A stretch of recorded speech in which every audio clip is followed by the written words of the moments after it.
Jojoba. Jojoba. Jojoba. It's an oil.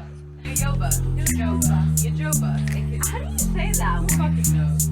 I don't know. It's like acai berry. It sounds like wherever it's from is closer to where you're from than when we're from. So, so you tell me, how do you say it? See, people, this is the witty banter that I required for the opening of the show. Thank you all so much. And on that note, Welcome to the salt of the streets, coming at you every... and just like a red, white, and blue phoenix rising from the ashes of political bipartisanship, we're back to Salt of the Streets podcast. This is Saturday, January 16th, 1:51 p.m. It's episode 100, baby! And welcome back, everybody, to the Salt of the Street podcast, your one and only source for social and political commentary and all the weekly news, pop culture, and sports that you can handle. And the best part about it, the whole deal, it's all built from the ground up for people like you and me, the everyday normal person. So come down and join us as we discuss life, liberty, and the pursuit of body armor and happiness. Fuck And- New York.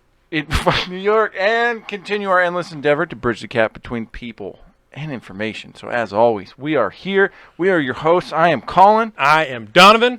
And coming up on this week's special episode, episode 100, cue the confetti. Why do we gotta go? Pew, pew, pew. I hate that fucking sound. How does that sound still persist in our contemporary music today? It showed up in the 90s, the late 90s, and the early 2000s, and it should have died with the 2000s. I don't like Expel it. the... Expel it. Get it out of here. I don't know why I've always had a problem with that. And pretty especially, like, hip-hop people that put that shit in, like, their name drop all the time. You know who I'm fucking talking about because he does it in every fucking song he's ever in. Let's get back to the show. What are we talking about today, Don? Oh, we got a good show cracking. This is going to be the show. This is going to be, and I just realized we're going to be telling people, like, you know, if you're a newer listener or anything like that, this is the show to start with. This is the one to cut your teeth on because we're going to talk about, like, every political issue, every hot button social issue under the sun, and we're going to just be kind of doing like a get to know us episode. We're going to be kind of explaining where we're at on some of these things. So, like, hot button issue, Second Amendment. That's going to be one that's going to show up. Probably won't talk about it too much because we do in most episodes. But, you know, abortion, free speech is a big one now. You know, we got a whole list of these things we're going to go through, and then we're going to talk about it, and we're going to do all that stuff. But today we're wearing body armor. Sorry, go ahead. I'll say we're wearing body armor, but there's a reason for that. So go back and watch the pre-show. Yeah. But I think we didn't really talk about it. We just kind of both put them on. So I think we're just gonna let them go. Yeah, the real move would be to listen to this show and then go and listen to episode 1. Yes. And be like, how the fuck did this happen? Yeah, you don't want to do. I mean, you should do that. Yeah. It'd be a quick you're exercise. Gonna be shocked when you listen to episode 1 just You with are. the difference in how everything sounds, but also because we went over something like this, I believe, in the early episode. So if you're to listen to that and then listen to this, you'll be quite surprised on how things have changed. Especially with as certain I sit folks. here in a plate carrier. Just as a quick throw to the pre-show, we talked about this because in the pre-show we talked about legislation being introduced in New York that will not only ban but also confiscate body armor from the individuals there, from the citizens there. Yeah, we don't usually wear body armor on the episode. We do not. We just kind of did in between this show and doing the pre-show. Something so happened. I don't really know. We got silly. Yeah, so we're here.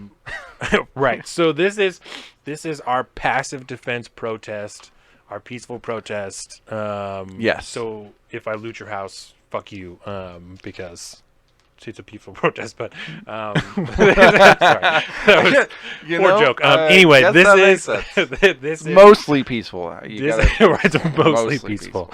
This is our passive defense protest against the state of New York, which we do not live in. But as you know, if you live in any type of state that leans left, the things that happen in California and New York soon happen in your state, or at least come up in discussion in the next legislative session. So, As we can see, you know, there have already been another magazine capacity bill that's been introduced in Washington. There are, I mean, oh yeah, several different firearms-related his, legislations that have already been his re-inauguration. You know, we've just seen a laundry list of things come across the... God King Inslee is who you're referring to, yes? Yes, Lord Emperor Inslee, God King, you know, either way, they're interchangeable. Thank Biden and hail Inslee. That's what we do here. Hail Inslee. You know how you break the algorithm? Like that. Hail Biden! Hail Biden! Hail Inslee! Also, go buy body armor. The algorithm's going, okay, they said Biden, which is a plus. But they said hail, which is a negative. What? I don't know what to do here. Well, let's boost them today and cancel them tomorrow. just counting points at this point. Mm-hmm. That's funny. Yeah, how many is a if you say Biden positively, how many points is that positive for the algorithm? Or if you say something bad about Biden, how many points negative is it? I wonder how evenly weighted it is. The negative points, you definitely lose more points for saying something negative than you get for saying something positive. I like how we're just assuming we know how this algorithm works. Be. It's a basic point system. That's how it works. If you want to help us beat the algorithm and learn more of our plans, go ahead and follow us on our social media. I'm at Salt of the Street on Twitter and at alpaca_Don on Instagram. He's a Big Bird Offie on both of those things. SaltofTheStreets.com, Salt of the Streets YouTube, Salt of the Streets Instagram at Salt of the Streets, and Facebook at Salt of the Streets. And if Parler ever becomes a thing Facebook. again, you can find us there at Salt of the Streets yeah, too. I know. Like, what's the deal with that? I don't know. We'll talk what's about the deal with Parler? Anyway, I've been watching apparently a lot of Seinfeld. A whole lot of nothing. It's that because that is that. Wait, okay, we get Seinfeld because yes. this is the thing, right? Oh, I love When you watch Seinfeld, like people speak very strangely all the time for no reason, right? Yes. Like this, they just do. So if it was normal. The thing about Seinfeld is that it is 8 seasons of inside jokes. So the things that they establish in season 1, like those weird speaking manners and shit, they carry through for those other 7 seasons. Okay, so the inside joke is season 1. So if the first time that you watch it, you're watching an episode from season 6, they're likely to reference a bunch of shit that you have not seen. And so somebody you're watching it with might think it's super fucking funny because they've seen all of Seinfeld, you're like, this so they is get dumb. all the jokes. But there's going to be 3 or 4 things that you're just not going to understand that they bring back. Like there's an episode, this is a really good example. There is an episode where they all decide that they're going to abstain from masturbating. They're all going to abstain, right? Kramer, Jerry, George, and then also Elaine is like, oh, fuck it, like throw me and I'm going to do it, right? And so then they weigh the odds and do all the stuff, right? So then they keep, when they're talking about it, they're like, oh, are you still like the king of the castle, right? Are you like, you're the king of the castle, master of my domain. Like that's what they say is master of my domain. I've heard these lines before. Exactly. So I'm watching fucking Cobra Kai. Right? Came out, the 3rd season just came out this year. And so I'm watching it, and like if Daniel LaRusso, fucking Ralph Macchio, is talking to somebody about like, you know, controlling their life and shit, and he was like, you know, master your domains. You ever seen Seinfeld? And it's shit like that. It's those things Such that a leads deep cut. what I'm saying. So, and that's that whole show is shit like that. And it's the same reason like I love Tell 'em Steve Dave. It's the same thing. 400 episodes in, they're referencing shit that they said in episode 4. And if you didn't listen to it, you're not going to fucking get it. There's even shit that I don't think is funny until like I'm constantly re-listening to the catalog of Tell 'em Steve Dave. I just start over and just run through so I can always, if I don't want to listen to music or another podcast, I'll just put on Tell 'em Steve Dave, an old episode, and just let him run. And so like right now, I can even tell you what episode I'm at on SoundCloud. There are more episodes of podcasts. I'm There's on more episode podcasts these days than ever 319 of Tell 'em Steve 319. Dave right now of their catalog, which is over 400 episodes.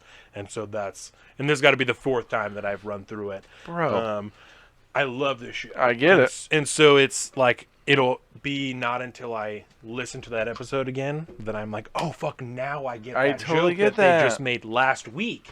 That's but it so was funny. a reference from 2 years ago. How long does it take you to run through that? 400 plus episodes? Probably a year. You know, probably, Okay. Yeah. I was going to say, because that's not a short show. They're all about an hour. Yeah.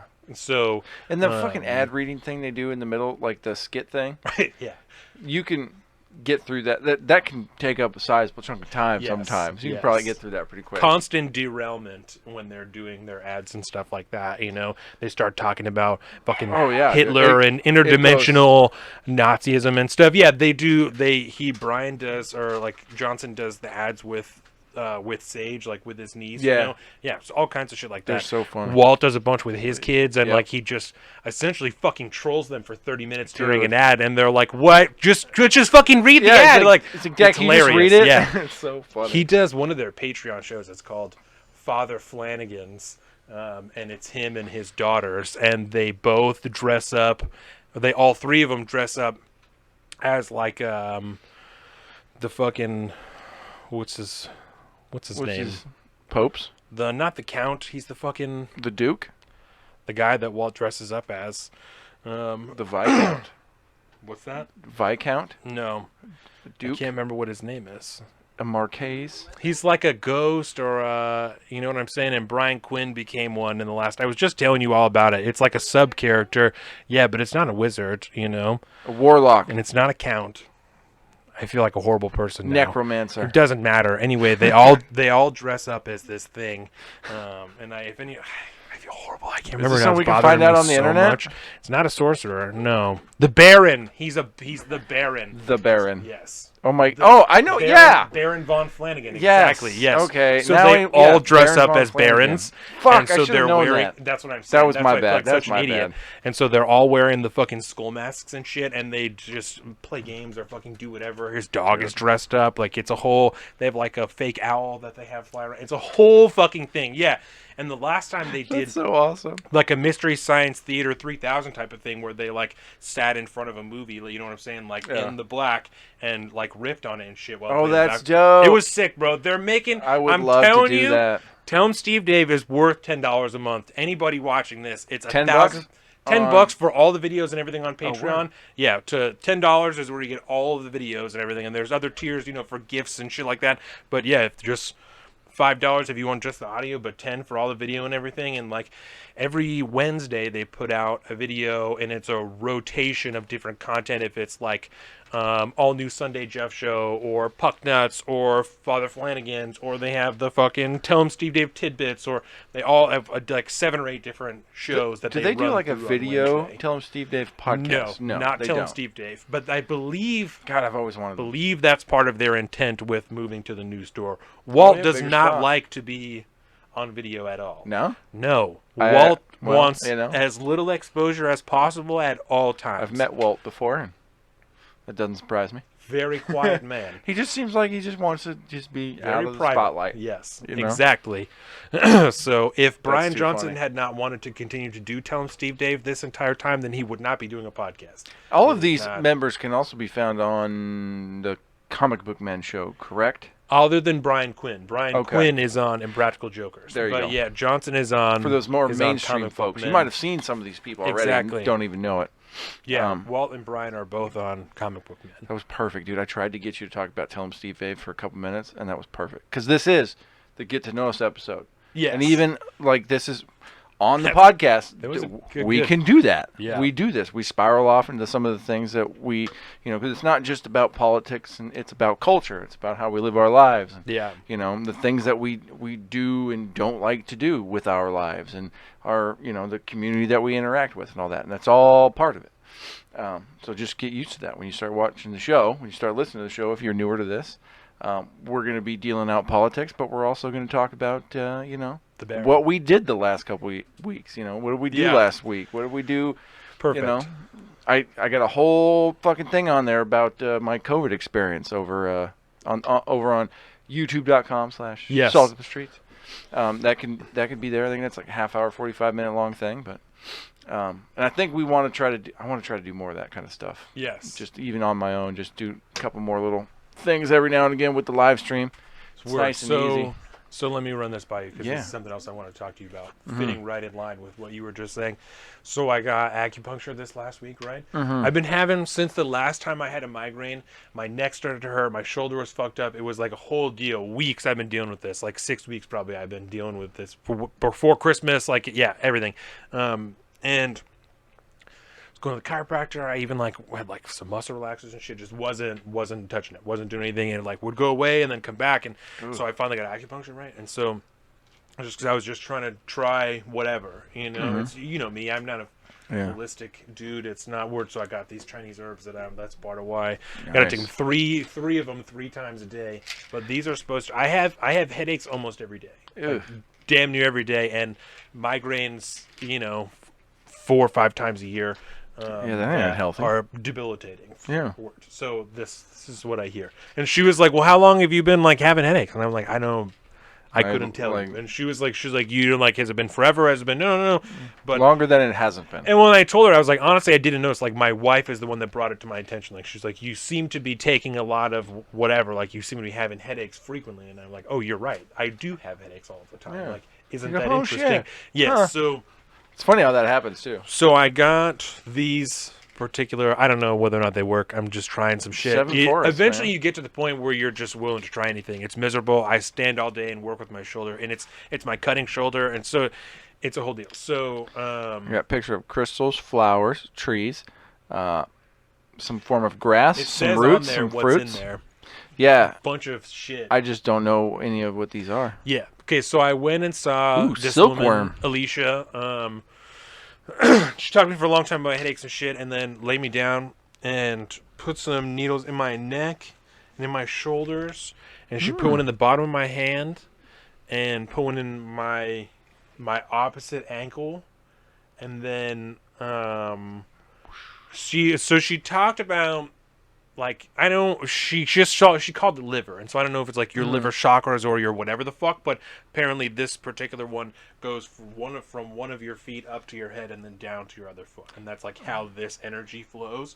So she's like, so all of this stuff a lot of stuff can be mitigated if like this is, if you can get it to flow correctly, because if something is fucked up in your shoulder, or if you have some other type of issue, you can cause an issue in your shoulder if your liver line is whatever.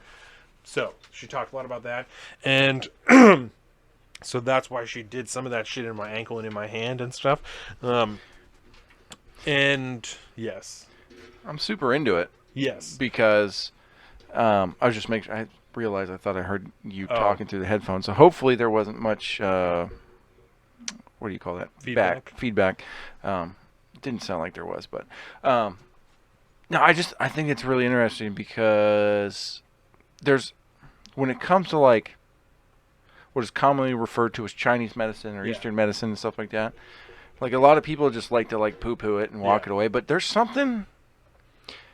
I don't know how you would phrase it, but it's more like body-based, right? It's more about like before we just add a bunch of drugs to you or whatever it is, blah blah blah. Let's make sure the machine inside is working the way it should be. It's flowing the way it should be. It's all that. You said that. And like when they talk about like the flow and all this stuff, and I just think like I don't know anything about these herbs and these stuff. I mean, there's silkworm in there, which is like silkworm's legit.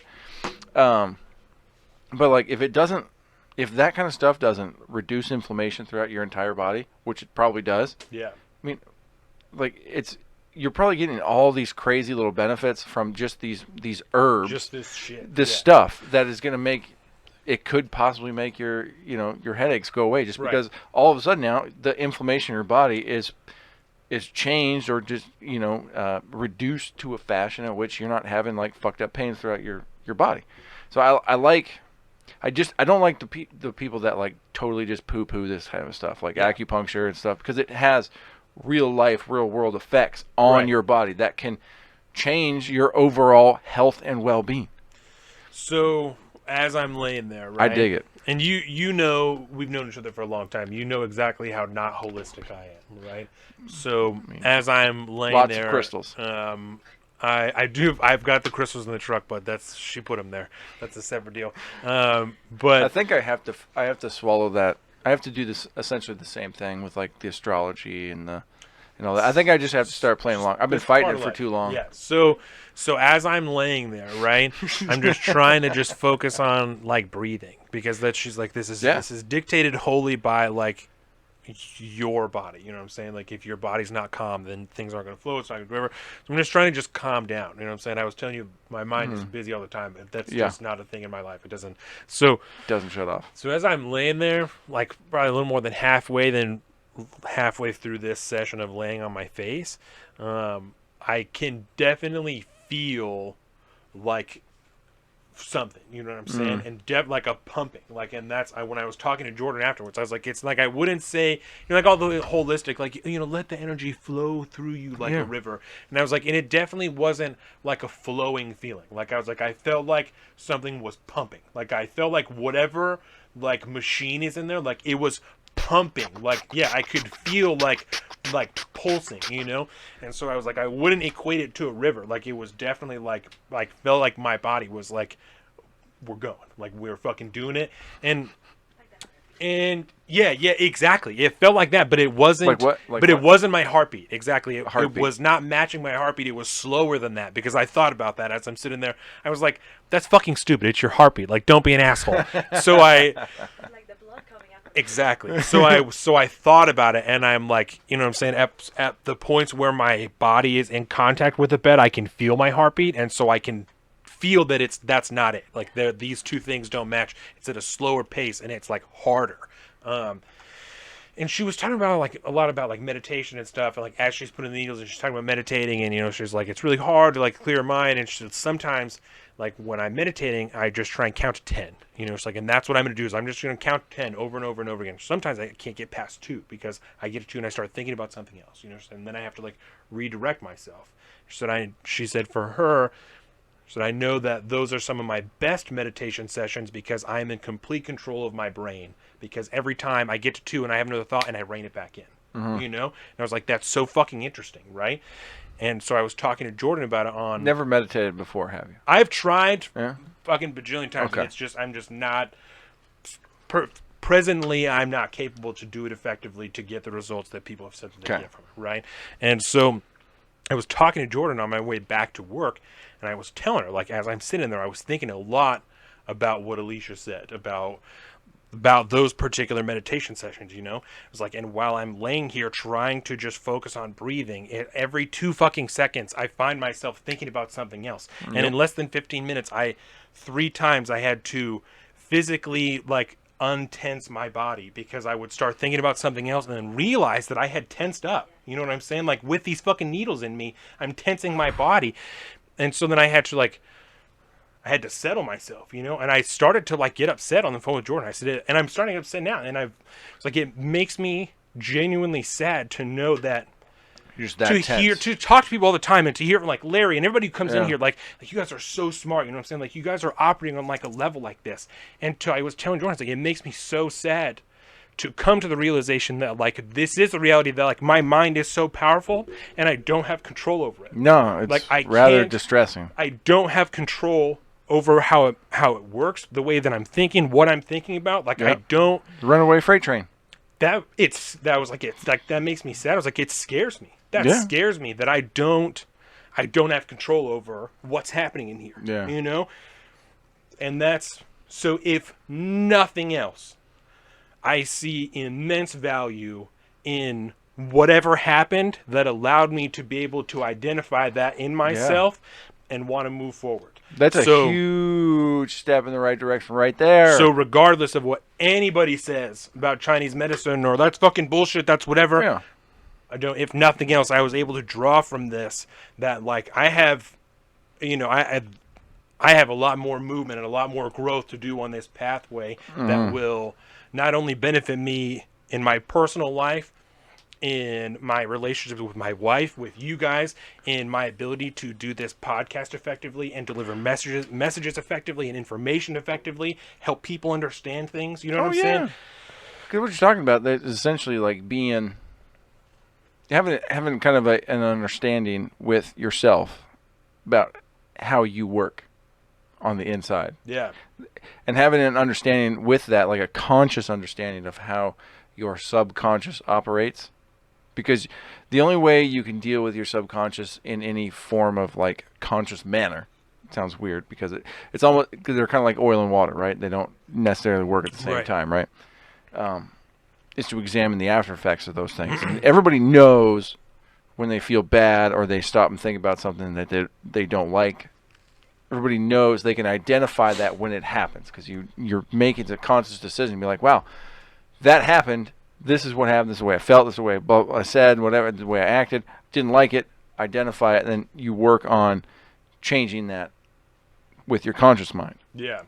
The same thing it goes for, like, when you're laying in bed and you can't fall asleep for 6 hours one night. Mm-hmm. You know, like, it may not happen every night, but, like, when it does, you can't shut it off, and you feel incredibly powerless, frustrated, and you can't escape from it. Right. The Eastern medicines, the meditations, all the fucking, the yoga stuff, all that stuff that everybody told, you know, for decades, it was all just like, you know, pansies and, you know, whatever. Like, no, that wasn't unmanly, you know. Hippie shit, yeah. But as it turns out, there's a hell of a lot to that stuff. But I equate it kind of to a little bit of smoking weed, right? Dan Crenshaw. You listen to Dan Crenshaw, representative from Texas, talk about cannabis use and smoking weed and stuff. Totally against it, 100%. You know, he wants nothing to do with it. Won't try it. Never tried it. How can he have any understanding about what its effects are if he's never tried it, right? Obviously, there's certain things like heroin. You're not really going to know that unless you do that. It's not recommended. There's a really long track record to prove it's probably not a good idea. Where the effects are so severe, that you can look at others and go, that's not a good idea, right? Right. But like Eastern medicine, same type of thing. You can bullshit about it as much as you want, talk shit about it as much as you want, but until you go in for regular massage or acupuncture, or you know, take some Chinese herbs from your acupuncturist and whatever it is, till you go experience that and you get deep into meditation, you make a conscious effort at it for a long time or something like that. Like, you're never truly going to know if there are positive effects to it, because there generally are. Well, and like until you do it. Before I went and got acupuncture, I went to a regular doctor. And I was like, my head aches, and I delivered him the very same information that Alicia got from me. Yeah. Because he asked the same questions. Different approaches. And there's a difference in bottles. He gave me Amitrex. Amitrex. Is what this is called, and I'm supposed to take it before, like, when I feel a migraine coming on. I'm supposed to take one of these. And he said to me, he was like, but if you're going to take it, he was like, you can't drive afterwards. He's like, because you're going to get, he's like, most people get so, like, just almost uncontrollably drowsy. So it's like, where you like, it is really just going to put you to sleep. Right? If it's not a narcotic, it basically should be. So like a week after he gave me the Amitrex, I started to get a migraine. And so I took the Amitrex, and I felt, inebriated. I was fucked up. I was so drowsy, and not in like, I love feeling fucked up. That's always, when I was younger, I was doing pills and stuff, and I loved to just, this was not a positive fucked up feeling. I did not feel good. It was not, it was like all of my muscles just gelled, and like everything took so much more effort, and it made me tense my jaw, that like the migraine like almost seeped down into my jaw, and it was like I was clenching my teeth. And then something fucking else happened after that. I didn't feel good eventually I stopped feeling drowsy, and I just didn't feel good. Like I just didn't feel good. I just felt sick. And so it's almost like you're supposed to fall asleep when that happens. Like, and I wasn't like, I don't want to go to sleep. Like, I don't take naps well. I don't, like, that's just not my thing, you know? And so I didn't it's not fall bedtime. asleep. No, and I was laying on the couch. I was like chilling. Dax took a nap. So like I laid down. I just didn't fall asleep. And then I just felt fucking sick afterwards. And the next day, my whole body was sore. My entire body. And I told Jordan that I theorized it was because I was so relaxed that I had to work harder to do everything. To stand, to sit up, to do everything. Yeah. I had to just put so much more energy in. My whole body wrecked the next day. Destroyed. So for 2 days, worthless. Yeah. Absolutely worthless for 2 days. I couldn't have worked, done vigorous housework. That's when we were we were texting about when you had that couldn't time have period. done it. And I hate fucking meds. So then I was talking to Jordan. I'm like, honestly, so now I have to weigh, is it better for me to be pretty much useless for 2 days, or definitely useless for maybe 4 days. You know what I'm saying? Like, Yeah. because the last super migraine I had, I wasn't even like in a room for 4 days. I just couldn't do shit. Like I had to just lay on the couch. I couldn't even put the dishes away or else my head would start to hurt more. Like, it was just consistent for 4 days. But I've also had them where I was literally in the room with no light for 3 days. I don't know what it's going to be if I'm going to get a migraine. I don't know what level it's going to be at. I don't know if it's going to be just consistent, terrible headache or like that. So should I fucking take this Amitrex and be worthless for 2 days to maybe gain a day on, you know what I'm saying? That's like, is that really fucking worth it? You know? Feels like maybe we're just not attacking the problem the right So way. acupuncture. So that's why I was like, so I'm going to try this instead because this really sucks. Like, I appreciate, I guess, having the option, but it doesn't feel good, you know? So how are you feeling now, though? Are you feeling all right? I feel these fine. days? I don't. Yeah, my shoulder felt a little bit better already after I left, and it's fine now. Are your chakras flowing? I feel good. You know, I don't. I think that's what "are your chakras flowing" means. Yeah. It's like, you feel good? Yeah, I feel good. Shit. I haven't. Good. I had a headache yesterday. In the afternoon, took some Excedrin. I was fine. So it just depends, you know. But like you said, the acupuncture thing is not. 6 years ago, I would have said that woman was a fucking idiot, and that anybody who went to see her was a fucking idiot, and that it was all a waste of money. And but at the same time, let us remind people. There are some quacks out there, and we talk shit about them on this show. There are some quacks out there. You know, like in that specific chiropractors. Yeah. Anyway, but that's not the point. Like there's, but I just don't want no, people certainly to think that we're all granola crunchy. Yeah. Like we do. There are, like I got Just a as thing in about regular chiropractic, doctors. right? I got a thing about alternative medicines. Maybe we should just call them. This Western Eastern bullshit's got to go. I think it's racist. We should get rid of it. Those are my one headache. of your herbs. Yeah. Here, I'll put you to You should smell them. To your camera. See if you can smell that. See if I can smell it. Yeah. Boom. This is my headache medicine. I have to take smell a little 3 of these. It smells like celery. 3 times a day. It tastes sweet like maple syrup. Like maple syrup. Yeah. Interesting. I don't know which of these. I smell celery. Give me the solo can back. I don't know which of these things in there makes it. There we go. Give us something. How do you do the? We're not makeup vloggers, okay? I'm not sure how to do this. Anyway, all that shit is in there. There it is. There it is. We can kind of almost zoom in. It's all that shit. Fucking Cnidium, Vitex, Peony, Angelica, Silkworm, Carthamus, Schizopena. That's no good. Schizonapina. Okay, wait. How do we spell it? How do we spell it? SCHIZONEPETA. Schizonapina. It's schizonapina. It is. How else am I supposed to say that? Schizonapina. I would have gone like Shizonepta. Shizonepta? Also some mentha and some tanqui. It's a pretty. It's a very pretty flower. So that looks like right there we got some in skinny the herbal buds form. Almost. Yeah, it looks like skinny buds. Little skinny buds. So, but that's what I'm taking. Fucking 9 of them a day, and we'll see what's up. It is used for common cold, fever, sore throat, pain, eczema, psoriasis, and other conditions, but there is no good scientific evidence to support these uses. That's fine. That's and cool. I'm not, It's just like health benefits from a lot of food that you eat. Like I said, I'm not scientifically backed up. This is going to cure my headaches. I'm saying I don't want to take that other shit that makes me feel terrible. Yep. And this seems like it's a decent alternative if it will work. How dare you have your own mind and thoughts and think about what you do to your own body? Wow.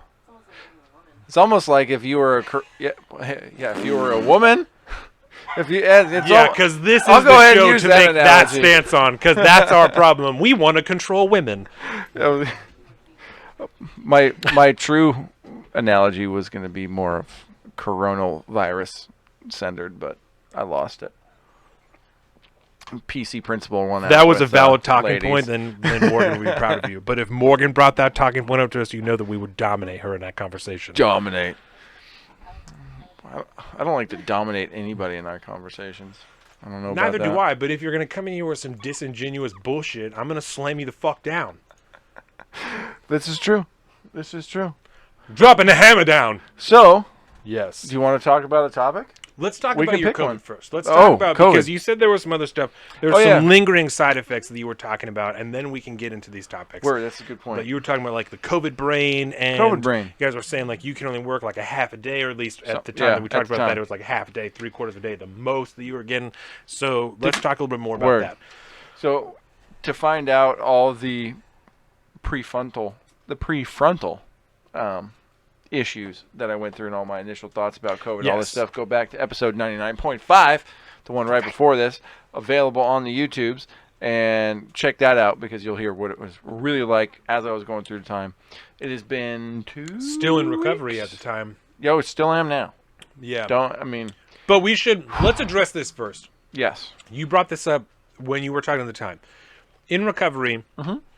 I am not in danger sitting next to you now because you had COVID-19. You're probably safer next to me than you are of your own wife. Right. So Probably. this is something that I already heard brought up to me of like, oh, well, somebody has to like quarantine and maybe Oh. you guys shouldn't, whatever. And I was like, dude, I have leprosy now. and that's what I was how like, that that's works. not, that's what you said. And I thought that was funny because I'm like, Yeah. scientifically, that doesn't wash. I was like, it's not like, this is no different than any other virus that you're going to get. Like, No. if you have the flu, 3 days in, I can be around you and I'm not going to get the flu. Like, Yup. we're going to be fine. It's not That's the how very that works. same thing. Yeah.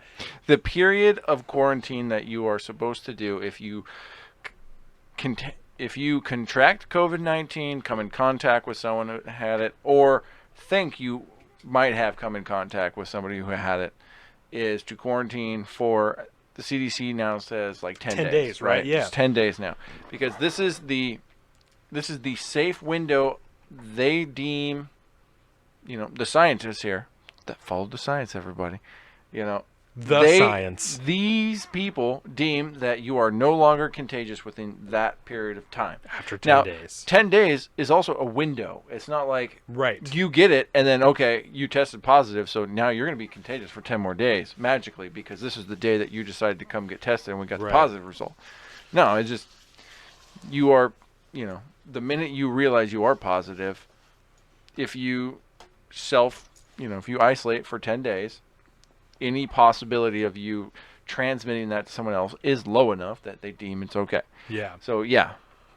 After 10 days, did that whole thing. Actually did more than that because there was some confusion about if you technically have to restart your Right. thing with, So if you know anybody who had COVID, go kick it with them because you're going to be cool. I don't advocate for that. Oh. Don't do that. I don't advocate for that. Don't do that. Why? Because we're generally an unfun bunch that wants to be left Oh. alone for a little while. Well, then go hang out with the person you know that had COVID. There you because go. They're probably fucking miserable. This is true. What? Like a pox party. She Like a said. pox party. We did. See, that's what I would avoid. I would avoid a pox Except party. you can't get it. Yeah. That's what a pox party is. All- is yeah. chicken pox. I will say, the stigma, though, is real. Like, people will purposely, walk pretty far away from me. Because they think they're going to catch it. I And hugged what's Colin really when we funny got here today. is, I know I people hugged him. that were they're so fucking anti-max, they're so anti-everything. Some of them are then they were borderline the virus ain't real, it's all made up shit. They now, Democrats. these motherfuckers are they are giving me about a 15-foot berth. They got a mask awesome. on and the fear of God in their eyes. That's I'm so gonna awesome. give them the fucking plague. I love seeing that shit. I'm not gonna lie. I almost But- feel like if you had COVID, you should be able to not have to wear a mask. You know what I'm saying? You're not going to get anybody sick, Well, yeah, but and you have but nobody. and you have we a don't need to window talk of about that. time to where you're definitely not going to get it, right? Like it's not forever. You won't never get COVID again. Yeah, but you've and- got a couple of months of And immunity, right? definitely not gonna get it again is just there's no way to prove it. Right. You know, you can prove it negative over a long period of time. Because we've had some people Like have one it or a two, second I time, think, right? people worldwide Yeah. that have supposedly conducted it, gotten it twice. And there's been some question about them like having. Did you get a false positive? Right. Were you asymptomatic So, beforehand? yeah. Like, did you get sick? Because I got sick. I wasn't this asymptomatic case. Like, go back and listen to 99.5. I spoke to you, I think, every day. Yes, Over to make sure that I was time. alive. Yeah, and mentally there were and physically. Some days where you were like, "I'm feeling pretty okay," and then the next day you'd be like, "I'm definitely gonna die," like in the next 20 I minutes. hate it. Yeah. It was terrible. And yeah, you're it a was terrible. relatively healthy dude. Like, you don't work out or anything, but you guys eat really good. Like, you Yeah, I guys just- eat really well. And you Generally. Yeah. I'm going to Got a say decent diet, 28 of 30 days. Might be you a guys are little eating carb at heavy. home. Oh, yeah. But as far as, like, you guys don't eat out all the time. You No. don't eat fast food even. No. You don't, like... Prepared you're at meals? home cooking things. Yeah, you Yeah. don't even, like... No. You don't even, If like... you're not butcher making from box or, scratch, like- what are you doing? Exactly. That's what Oh, I'm yeah. saying. And So- no shade against Butcher Box, but like a little shade against them. A little shade against like HelloFresh Yeah, that's what I and meant. those motherfuckers because good for you. You're doing it cheating. right, But it's cheating. but you're cheating. But it's Yes, you're cheating a little bit. Yeah, so that's what I'm saying. Like, you don't even do HelloFresh. Like, you're cooking Yeah, with fresh shit food. every single day, Word. which is better than, I'm gonna say, like 70% of Americans probably. Word. It's much better than me. Yeah. Like, I work out consistently, but you eat way better than I do. That's true. You know. And you know what they say? like shit. It's mostly diet, right? It's apparently that's the fucking key. So But that I do no bullshit aside though. I do really need to actually start working out yeah. on a regular basis. Well, let's go to 24-hour fitness I'm not together. going to a fucking gym, bro. I'll We'll do it work together. I'll figure it out. It's not. It'll be fun. It'll be fun. And it's not like a gym. It's like a Okay. mostly machines and stuff. Like Super we're not secret gonna time? like pound out plates or anything. Like I'm not trying to do any of that shit anymore. I'm just trying to get cut. He's just trying to get cut. I just want to get ripped. I told Jordan my goal by the end of 2020 or 2021 was to like be looking good in my plate carrier. Oh, word. You look good now, buddy. I appreciate that. But no, I would say somebody out yonder has been trying to get me to work out with her for a very, very long time. If I was to work out with you beforehand, it's not going to go well for me. So we're not going to do that just yet. That's funny. Soon, though, we'll do Yeah. that. Yeah, that's what I'm gonna once do. I find my stride. But it's a thing, though. Like, there's part of the reason I need to do that is driven because, like, for the 2 weeks after I was, like, able to go back out in the world, like, there'd be days, like, 3-4 hours into just being active in the day. And I'm, like, sitting at a desk, right? And my mind's doing most of the work. Yeah, but, your like, job is not physically No. tasking anymore. driving 20 minutes to and from, I'm there for 3 to 4 hours, and then all of a sudden it's like you hit this fucking wall. It's just like, oh, guess what? You're done doing the rest of the day. The Rona Anything wall. that you thought you were going to do. Try having a coherent conversation. You can't even form words half the time. Like, it's that level of it. And Yeah. like today, I still call it COVID brain, but it's kind of like this absent-mindedness. It just kicks in every now and again. I was trying to come up with the word for sourdough. Why can't I think of sourdough? It's because my mind is focused on, like, it's the round bread. It's the Seattle bread. It's no Yeah. sourdough. All the wrong things. Yeah, and then you try to carry that thinking into a job that is mostly mental. Yeah. Does not work so well. Right. You guys work with very fine measurements and thousands of inches and whatnot. Thousands and- of feet. Yeah. Yeah, it's Exactly. yeah, and so it's been a real rough comeback, and I'm still, getting better every day. I guess some days are better than others. On But a doctor said potentially like having problems, not feeling like you're 100% until like end of February. But on a percentage scale, what percent do you think that you're at? oh, if I had to put a number on it, I'd probably say about 75. You're almost there. I'm almost there. I can feel pretty good. You're a solid This- C. This week, last few days of this week, I've worked 10-hour days sometimes. Ooh. I mean, not yesterday. I left a Well, little don't early push yesterday. it. Don't push it too much. 'cause Exactly, you'll make yourself that's- sick. That's the problem. But so it's the thing. And everybody else at my job, there's a couple other people who got sick too. Same exact deal, man. Yeah, yeah. Same deal. Everybody's about 10 o'clock, 11, people are like, fuck, man, I am just... Jordan's grandma... Where am I at? Is, like, convinced, and I'm not, like, fucking, she's convinced. I mean, she is convinced that when she went to Florida last year, she contracted COVID at the airport, because when she came back, it was when we were all, like, getting super sick and shit, you know? And, it was actually when Jordan and Dax went to Michigan in December. And so they all flew, and they came back and were super sick. But when Jordan's grandma got sick, she lost her sense of smell.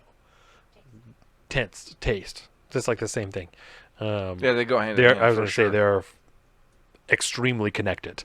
So, yeah, and it's like still not all the way back. She's... Joy. How old is your grandma? 72? Something like that. I just remember how hyped we were when she was 69. Like, she was 69, and we made a huge deal about it because we were, like, 21 or whatever. We were like, 69! Yeah, but, so she's in her early 70s. She's not 75 yet. Yeah, and she still doesn't have, and so I don't know what else would. I'm not a doctor. I'm not, like, you definitely had it. But it sounds a little bit like it. You know what I'm saying? And now that we're hearing more about, like, oh, well, in early August, you know what I'm saying? We had people sick in China, and November were the earliest cases. In November of 2019 are the earliest cases we've heard about in Washington State. So there's certainly potential that it was floating in the airport around that time, and that it was passing. There is from people there. And obviously, I'm not trying to scare anybody. And obviously, viruses or anything, but mutate throughout their lifetime, right? Like the very first COVID-19, whatever the fuck that hit American shores. I'm not a virologist. This is like SARS-CoV-2. Yeah, and the one that we're like all tripping about is SARS-CoV-2. The new one.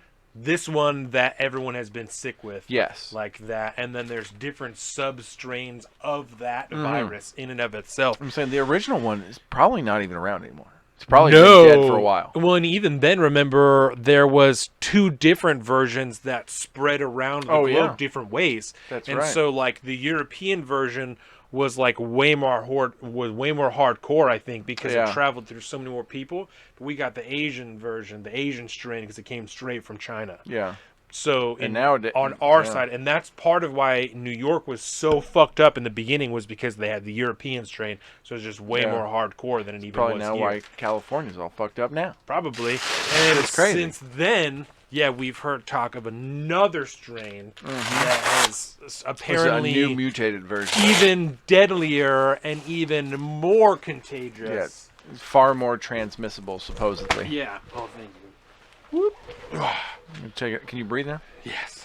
Well, let's see, because the problem is, like, I even with people that get really sick and stuff like that and come back, like, you would know from somebody that had COVID, like, and is, like you said, like, relatively young, healthy man. Yeah. Like, you still know that you had it because the trauma that it does to your lungs, the tissue in your lungs. Apparently, I've heard it related like this, and I think my doctor said something to this effect. Was like, right now, like, the inside of my lungs will probably look like a pack a day smoker's lungs right now. And so now you gotta how long does that take to get better? You know, how much scar tissue is really fucking flowing around? Right. And so that's why, like, the exhaustion stuff really becomes an issue, and the breathing problems are like a real thing. And so I get real hesitant about the people like, oh yeah, I fucking had it back in fucking January. It's like, well, bro, how's your breathing been? Like, everything's been top notch. Right. You were fine after 4 or 5 days. You have anything lingering for like the next 2 to 3 fucking months? Well, old man Dave was telling me that he was telling me maybe like a month ago that he watched a 60 Minutes, and they did a segment on, like, I don't remember what he called them, but people who were having suffering long-term effects from COVID. And that's like, I've heard a lot of scary numbers. Yeah. So yeah, exactly. It's X percentage or whatever, but so some people are just fine. We had one of our boss's kids, by marriage, was in last week who had the coronavirus, him and his whole family. Oh, word. And he was talking to one of our bosses. No. Kids. One of our employees. Okay, one of our less healthy employees. about having COVID and was like, oh, it's no big deal. You know what I'm saying? Like, he was like, like diarrhea or whatever for a couple of days, and then like everything was fine. He was like, so if you get it, like, you're gonna be fine. This person he's talking to is in a completely different physical condition than him. Completely different case. Mm-hmm. You can't say that. Like, that person's likely to get really fucking sick. You know what I'm saying? Could. And if you're causing them to kind of like throw caution to the wind, that's like extremely dangerous. You know what I'm saying? Yeah, highly. Yeah. So, I'm not into it. Not into it, bro. That's why, like, like the mask stuff. Like, I am 1,000% on board with fighting back against. You can't say fight back anymore because that incites violence. We would never fight anybody. No, but you can't. Passive defense. You can't push back against the totalitarian fucking power grabs that are happening these days without being a fucking COVID denier. Blah blah blah. They're conspiracy theorists. Yes. Now, conspiracy QAnon. theorists. There are more conspiracy theorists today than have ever existed ever. And the sad thing is, that's actually a true fact. We just found out aliens are real. For sure, confirmed by the government. Kind of, sort of. Yeah, there are definitely aliens. That was definitely a thing. But yeah, it just, like, I fuck with the mask. Like, that's fine. I get it. You people are fucking crazy. I'd rather not. I don't want to die on that hill, right? That's where I've been at this whole time. Right. I don't want to fucking die on that hill. Whatever. It's cool. It's the other shit. It's you pulling people's fucking livelihoods out from underneath them, just being like, well, here's $600. And actually, I'm not, as the governor of the state, who's the one that's directly responsible for taking your livelihood and ruining your life, I'm not going to give you any money. The feds are. I'm not going to do shit. They can that's save you. That's their job. That's their responsibility. If they don't, then they're Fuck advocating you. it, and they want you to die. That's why Inslee's a piece of shit who needs to go away. He needs to be recalled. Not that Culp would have... It's a disaster. I don't know. Who's going to replace Newsom when they kick him out of California? Because that's actually looking real good. Like, it's not... People say this shit all the time. It's we can recall him. We can recall him. We can recall him. We can recall... You can do whatever the fuck you want. You can get some bullshit petition that you printed out from some random website, walk around like, I got all these signatures. But there's a right way to do things. Right. And it does involve specific petitions with specific signatures and specific time frames, and there are certain people in the country that are taking that very serious, and Gavin Newsom is somebody who is in the line of sight for those people, and hopefully he gets recalled. But in his video of apology of like, never. I made a mistake, was eerily similar to the South Park BP video. Like, we're sorry. We're sorry. Yeah. They're literally DPing the earth with 2 drills and like, we're sorry. We're sorry. That's like, I made a mistake. I should not have eaten out with all those people. And when I saw that there was more than 5 from people, the health department, I should have left because I didn't know. None of us are perfect. I'm sorry. I'm sorry. It's so fucking... It's bad. Well, and the posturing around the $600 from people who called $1,200 a pittance. This is nothing. This is ridiculous. And now $600. Like, we've made some really sizable gains in this. And we think that, we're really happy to have gotten $600 for everybody who, doesn't have a job anymore or lost money. Or for the last 9 months. Were it not for government intervention, could potentially have lost their house, or maybe did if they didn't have a Fed loan, because fuck everybody who didn't have a Fed loan, right? It's nonsense. Like, it's driving me. I'm really upset right now. Why don't we get on this? We started talking about coronavirus. Yeah. Now but so anyways, it's because those people I wear are a mask. Cancer. I wear a mask because it makes everybody feel happy, even though I'm probably good in the hood for 3 months. Fuck all the totalitarianism. I just can't handle it. Now we're going to talk about a timeline of things that happened during what I called the dark days, which is when we weren't recording. I literally wrote that on my paper. So the dark days? Yes. Yeah, on the paper that Jordan has over there. Oh my God, that is so funny. It says the dark days. The dark days. Yep. Oh, so let's talk about some hot button issues that aren't authoritarian control of the masses on a grand scale. Well, I want to go over a small timeline of things that happened. Oh, word! Because we were going to talk about kind of like a legit timeline before the dark days. It's rough, This is just I like get it some of now. the bullshit that happened while we were gone. I You know get what I'm it. saying? The So, dark days since we've been when we since were we've gone. gone dark. Exactly. The dark days. Well, you do that. I'm gonna go pee. Yeah. So let's see.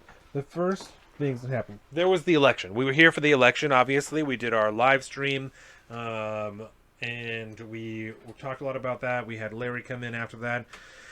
The vaccine started to roll out. We talked a little bit about the vaccines, right? So we have people that we know in our lives that have the vaccine. I think it's great. Anybody who needs the vaccine should get it. You know, Donald Trump continued to talk about the election on his social media. It never stopped. It was, the Kraken was the first thing, and then it was stolen from us, and then him and a couple other people, Josh Halie, Ted Cruz, and a few other members of Congress continued to push this narrative of like, all we have to do is fight the certification. And once everything gets here, if we can just object to some of these results and object enough results to shift the electoral count, then Donald Trump will actually be the winner and Joe Biden won't be, and everything will be as it should be. And the whole time there were people on both sides, the Democratic and the Republican side, the left and the conservative side, that were saying that doesn't make sense. There is no constitutional basis for any member of Congress or the vice president to object to electoral votes to a point that would rescind them from the count or do anything that would adjust the count in any way, because it's not their job even a little bit to decide the election.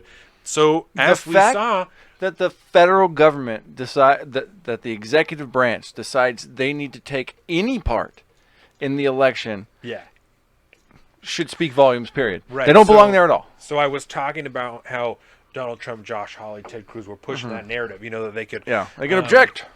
Well, because historically everybody has. Right. Everybody. But During every election, there's always somebody that stands up during the counting of the electoral thing and objects, right? And but it's it doesn't usually shift the outcome of the election. never, Yeah. ever.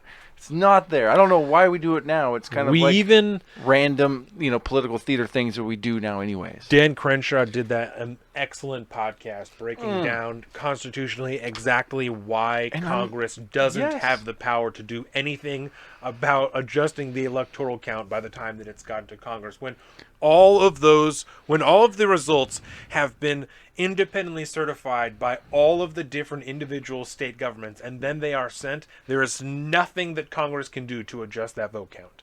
There's nothing, because it isn't up to them to do the count. The electors already did it. It already happened. Hold These Truths podcast. That's what his podcast is called, and it was episode whatever the fuck. Must have been January 8th. Is that what it is? Yep, Yeah. because it's the most recent one yes, that it was discussing the events of January 6th. Yeah. And he had a couple other people on there. I've listened to his podcast before, and I'm not a huge Crenshaw fan. I want to like him, but I can't. Not a huge Crenshaw fan. But on this point, nailed it, dude. Nailed it. The Yes. first half of that podcast, when it was just him doing solo, Just him.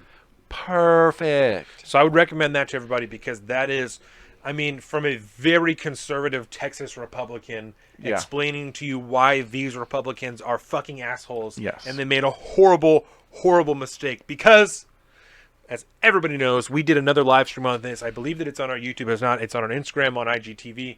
I believe it's just on IG. It doesn't matter. It's not a problem. On IGTV for now. Not a problem.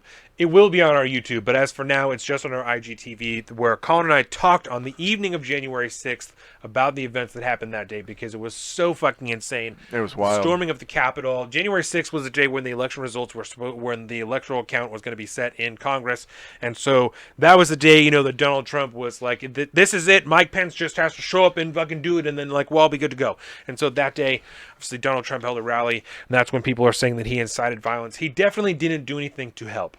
He definitely made it worse. Definitely didn't do anything to help. Yeah, definitely didn't do anything to help. As we talked about, I would not by any means blame this entire thing on Donald Trump, because there is so much blame to go around from Congress, the mainstream media, anybody who has lied to the citizens of the United States for the last fucking decades and skewed their perception of reality to the point that they literally can't believe anything, or think they can't believe anything they see on TV or read on the internet, and truly, genuinely believe There are a anything. number of reasons that people could go there and, Yeah. and went there. And we went over a lot of the reasons on that video, so I'm not going to get into it now. It's true.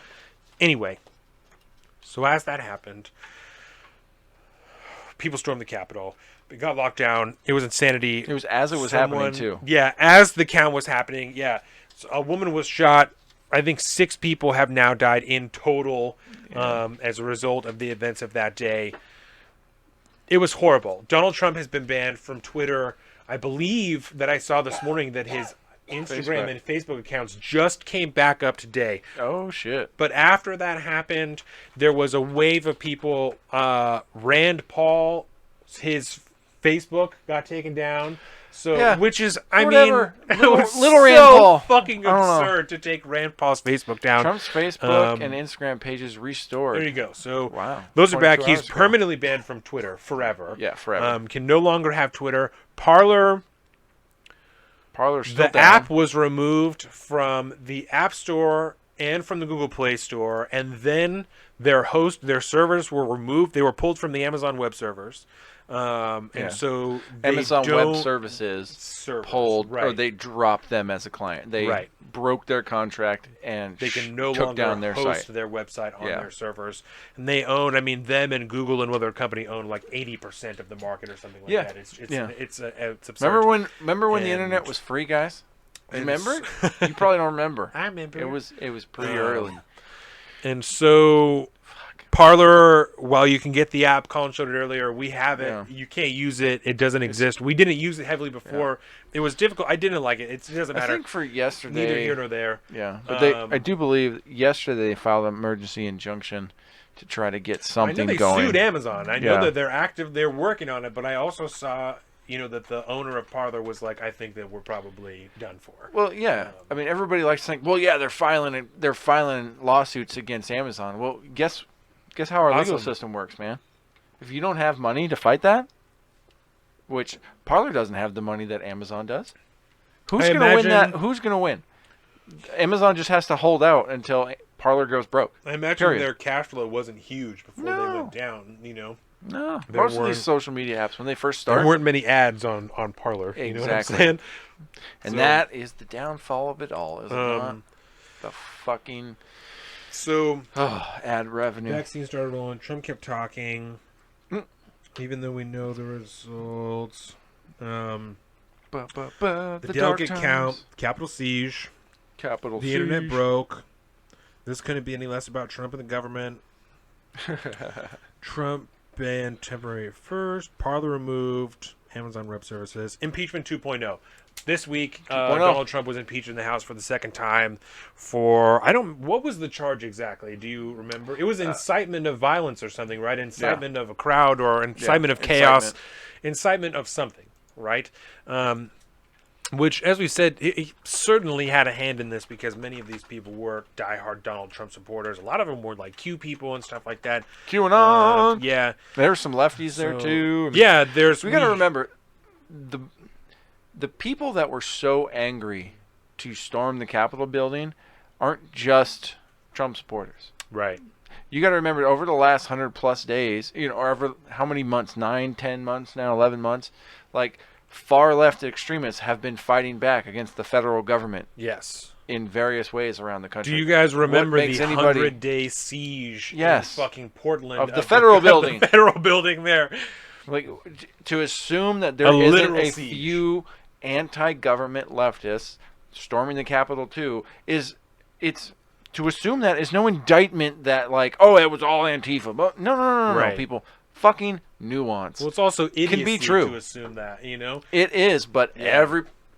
it's because everybody's Right. stupid again. Well, I like, forgot. I think Everybody's we talked dumb. about in that live stream that we did that there was immediately, rumors of, oh, well, this was all Antifa. This wasn't Yeah. the Trump Like people. that it was all night, man. Antifa. That which night is started ludicrous. flowing. There were literally people in Q t-shirts with Trump hats and shit running all over the Capitol. Like, that's again not to say that there were not far leftists there, because now we're finding out there are. Now that more and more arrests are coming out, there are people that have confirmed Antifa ties. We've now, especially that the inauguration is rolling in, there are more people being arrested just for conspiracy and plots on the internet. I've seen, I think, 3 different people who are Antifa members that have traveled to the Middle East to train with like Islamic fighters and have come back here, and they were plotting shit in different state capitals. God damn. Those people have been arrested now. Like 3 dudes that all have done that shit.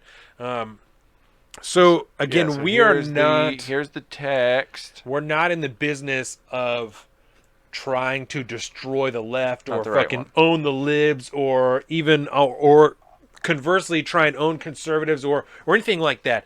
We want everyone, to understand that this is so much larger than Donald Trump and so much larger than QAnon. Incitement of an insurrection. God, that took forever. It's so much larger than the events of the 2020 election that and the first key to understanding why this happened and how we got here is understanding the individual reasons that people are there and giving actual genuine credence to it, right? Because I shit you not, Colin, I was watching Rising the day after what happened in the Capitol, and they had 2 guests on there, right? I wish I could fucking remember who they were, but one of them said that he genuinely didn't believe that those people were genuine. He believed that they were there because of white supremacy and because they didn't like the idea that they didn't have a say, the final say. Yeah, they don't have who the won power. the presidential election. And so they weren't there because of, they really think anything is wrong or because of anything like that. It's really just because they're white and they don't like that they don't have the power. Yep, I've heard that argued. If that's your narrative, a lot. you are doomed to repeat this over and over again. If you do not give credence to the legitimate, whether or not those people are correct, they genuinely feel these things. Yes. And if you don't give credence to that, you are not going to change their minds. You are not going to win. You are going to deal with this on an escalated scale for the next 4 years because this is what they're going to hear on TV for 4 years after hearing it for the last 4 years. You can't win if that's how you're going to go about it, know? And a lot of those people's thinking goes way deeper than that. I mean, it goes back to the antebellum South. A lot of these people, they feel wholeheartedly at this point, there are so many people out there now that feel wholeheartedly that a huge population of the country are racist, white supremacists who all they really want is power. Right. It's the only thing they want. And it seems insane to think that like our fellow Americans on, in any form of any large percentage around the country would feel that way. Yeah. But there are a lot of people, especially in our area, or, I don't want to say like the democratically, because we've all just sorted ourselves into these fucking areas that we all live now, right? And so you call it lefty, you call it Democrat, right. Whatever the fuck it is, we know who we're talking about. There's people that dwell in cities and like that lifestyle and the politics behind it, and the people that don't. Yeah. Right? There's a fundamental misunderstanding between these 2 sets of folks now that is just the people, I'm sure, on the other side believe that like the snowflake city dweller dudes, like there's no good to come out of that either. But I think we just have a fundamental misunderstanding here of our neighbors, our fellow Americans, man, and it's really disgusting because I hear that argued with sheer seriousness, man, like a long 1 hour long conversations with somebody on a whiteboard, even talking about trying to convince me that, or trying to explain to me essentially that he believes 40% of the country is just a bunch of racist, power-hungry motherfuckers that just never got it over, because they get it from their parents and their parents and their parents and blah, blah, blah, blah. I'm like, bro, I don't understand how you can live in this nation and think that way about everyone else around you. Yeah. That seems crazy to me. But it works both ways. There's also the people that believe wholeheartedly that, like, the Q folks, that, like, they're trying to be stamped out of existence. Right. And so you can understand, we talked about this on the live stream, like, you can understand why they're mad. Like, you can get it. Right. Because nobody's been listening to them. Because they just think they're a bunch of country bumpkin jokes. Right. Racist pieces of shit. We don't need to listen to them. Right. And you don't have to agree with them to get it. You No. know? Yeah, you don't have to agree with do- them to understand. All you got to do is fucking listen to them. Yeah. All you got to do. And then guess what? None of this stuff happens. You have to, the key to free speech, man, and we've said this from Yes. the beginning, and we will continue to say it because it will continue to be the key, is to have a better argument. The key is not to silence people that you don't like what they're saying or think they're stupid or it's too dangerous. Your job is to have a better argument. Because if you don't, then you're wrong. If you don't have a better argument, then they're actually right. Yep. You have to have a better argument. You have to be more convincing. That's how you win. That person's racist. Racism is backwards. It's wrong. It's not correct. Form a better argument than whatever the fuck they're saying. That's like, oh, Leonardo DiCaprio and Django, different parts of the brain that are bigger and smaller, and black people are more subservient by nature. What was that You know what I'm called? saying? Whatever the fuck that guy's name was. That there was the whole phrenology, the Yes. study of like the size of the Yes. head and all. It's So, crazy. like, if that's what somebody's saying, that type of shit, because that's what people come up with, Yeah. Modern day actual racists are to the point that they're arguing biological differences and the way that people, like the woman, this is slightly off topic, but like the woman that's going to handle, I think she's like the number 2 from she's leading the civil rights portion of the Department of Justice under Joe Biden, what's her name?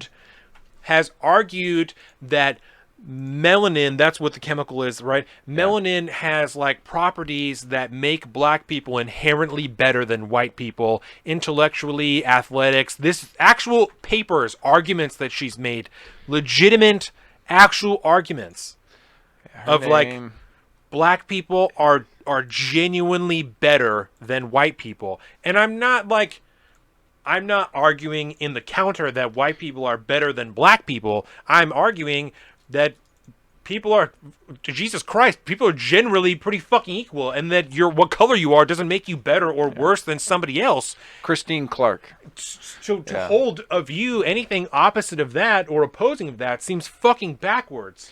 And mind Your you, skin color doesn't dictate your value. yes, and I don't know What the fuck? I don't know. I haven't heard her speak on that topic too much recently. Reading the old because reading this the was articles, bro. Yeah, it's in the article. They are older. I'm not. Yes, so it is articles, but what they're all pointing to was her, and this. It's sad that you could do this, right? Because it's her doctoral dissertation paper from when she was at college, right? When she was graduating college, right? In the mid to late 90s, I want to say. So, I would seriously hope that her views over the past 30 years have changed. Not going to assume that they have, right? But I would not assume that she is as racist today as she was then. My concern would I would assume not until I am proven otherwise, which is going to be super simple. I appreciate that. But also, it's not a good sign. And well, especially in the 90s, we were all. And my deal is now that those views have become more mainstream, that a view like that, especially from the far left, the very PC, all this shit, you know what I'm saying? Yeah. Critical race theory, like that's not fits in. That's not an unpopular view to have. And if this is the way that we know the Biden administration is leaning, and these are the people that he's picking that have histories like this, I would be very concerned that even if publicly, you know what I'm saying, over the last 30 years, she's not been so open about it, now that you're in an administration and essentially given the license to say this shit, because that's the same shit that is accepted under the umbrella of the Biden administration, why would you not subvert to those views, even if you've publicly shifted from them since? You know what I'm saying? When there's so much for her. If she came out like with those same views now, when the Biden administration, a whole new audience that really wants to hear that. Joe Biden himself has come out and said that their priority, especially with small businesses, is black, minority, and women-owned businesses. Yeah. Right? I remember this is the focus. That was like a week ago. It was not that long. You know what I'm saying? Like a week ago at the most. It's obvious that this is the lean that they're going. It is. And these these Which articles is and not shit that something are that should coming be out surprising. fits right in with those same arguments, you know what It I'm does. saying, that she's making. So It does. that would be my concern. I appreciate that because you're correct. I did not mean to mislead anybody. They are old articles. They're old writings, or they're new articles about old writings that Yes. she did. Well, and see, that's the thing. But I do You have will- genuine concern about the same way Like when that if 30 years ago I wrote that white people were better than black people, and I'm like, oh, but I don't think that anymore. That wouldn't necessarily fly. No. You know what I'm saying? So No, it would not. that's kind of one of my bigger concerns, is that wouldn't be okay. But it is okay that she doesn't think that anymore. You know, and not you, because you're not making this argument that it's. You would say the same thing if it was opposite, but I there are would. many people Yeah. that would not. Especially because if you're not, you know, I am still of the camp where, you know, we need to give people, you know, a shot at redemption. Time, Give yeah. people time changes things, right? It can. Doesn't always. So Which we gotta I'm be very careful here. I'm not going to condemn her because I'm trying to see if they Right. actually point that out. Yeah, 1994 letter yeah. to the Harvard Crimson, which is which was the thing, which was the paper for the school. And so I'm going, okay, I'm not digging up old tweets, dude. I'm not digging up old tweets. I'm not Word. digging up old shit. It's on my radar. It's on my fucking radar Yeah. now. So I'm watching you like a Well, hawk. and I think if it was a tweet, I wouldn't care as much, but because it's a formal letter written Yeah. to an intellectual Yeah. institution, like that's why I'm willing to give that more credence, is Oh, because it definitely does. people say shit on Twitter when they're fucked up. People, you know what I'm saying? But Yeah. you don't pen an actual legitimate letter that you're going to sign and send into a paper. universe or a paper, you know Yeah, what I'm saying? A paper, university universe, you know what I'm saying? Like, you don't do that on accident, Yeah. you know, on a whim just No. because you were upset one day. You Like, don't. And that's why it's But kind of people like that say you stupid shoot shit off a on Twitter. Yeah, you shoot off a stupid tweet and then 15 years later somebody calls you out on it. It's like the weight there is different. Right. For sure. Right. But And the that's- concept is the same. Yeah. So I'm a fan of that. No, I just appreciate because that. I don't want it coming after me. And that was like a throwaway thing anyway. I don't remember how we got up on this, but Me neither. Either way. I don't know either. either way. But I think that's that's it. I it. think we're ready to move on to some topics. It's good. It's Some- an hour some- and 15. Let's do That's this. all right. This, I mean, that Welcome sounds to the about show. that sounds about right It to me, does. honestly. So This totally sounds right. the first one that I have written down here is abortion. You want to start there? Do you Sure. want to work off of this list? No, we no, can no, work off the- of this list if you want. No, Okay. no, we're good. That's just how I forgot. have it here. Yeah, you're Mr. So- Notes. I don't even need this. No, that's fine. Perfect. So the first one that I have written down here is abortion. Because that is an issue that has been hot for Talked about it a lot. forever. We had my friend Halie and our friend Halie and Yeah. probably a little over a year ago. It's got to be close to 2 years ago now. We Yeah, were in the it was a garage. while. And shit. Yeah, Yeah. that was a while ago. Yeah. Yeah. And she came in when there was some new bills coming out of like Georgia, I believe, a couple other bills that were coming out from several different states at Yeah. the same time. It was like around the time I think that Kavanaugh, or maybe just after Gingrich had got it was in, Gingrich, or yeah. Gorsuch. Gorsuch, Gingrich. Newt Oh, Gingrich. Newt Gingrich. Neil Gorsuch and Newt Gingrich. That's funny. Former Speaker of the House, right? Yes. That's right. Yes. Anyway, also Before failed any of presidential us were candidate. interested in politics, which Yes. was weird. So Neil Gorsuch, the first of President Trump's Supreme Court candidates, the first when he got in, I believe that was when these first bills started to I get believe put so. out. Because there was And- the big. Because yes, I think there was cases going to the Supreme Court. They were heading that way, and that's why it was a Right, special having to big do. topic. Yeah, I don't remember exactly, but you can go back and listen to those. Yeah. I'll link to that. Let There's me a write reason we that put it down on real a quick. podcast so we can forget about it and move on Haley's to the next one. episode. I'll link to that. Yeah, I want to say, if I recall correctly, it was like, essentially making it next to illegal, like making it so that you can get one clinic the one in that one I state or something like remember that. now Yeah. was, I believe, in Georgia, and it was you had to have admitting rights at a hospital to be Yep. able to do abortions, and only like one doctor was able to get Yeah. admitting rights at a local hospital. So it would have So there eliminated was- there so was much more. one clinic you could go to in that state, Yep. or else you had to go out of state. And it was like 3 hours away from this particular girl that this case was involved with. Yep. But there were other cases that we talked about in that episode. Go and listen to that if you want to hear more about that. But we did we did do our due diligence. We did our due diligence and had a woman on to discuss abortion because y'all motherfuckers are petty. And so, abortion. Slightly different. This is how I feel from about our it, Colin. perspective. Safe, rare, and legal. The Clinton model. I'm just kidding. No, I thought. Was that the Bill Clinton model? No, it definitely is. That's Okay. why it's funny. I was like, No, it definitely is, and that's why it's funny. But we've said it before. Begrudgingly pro-choice, right? It's not something in my personal life that I agree with. I don't think that people should be doing it. I don't think that it's necessarily my business to be telling you what to do. I think that there's a larger intellectual argument to be had here about, when you're like actually alive and a person and whatever, there are many differing opinions, and because of that, it's like a value judgment, you know what I'm saying? And I don't feel comfortable making that value judgment for somebody else's life.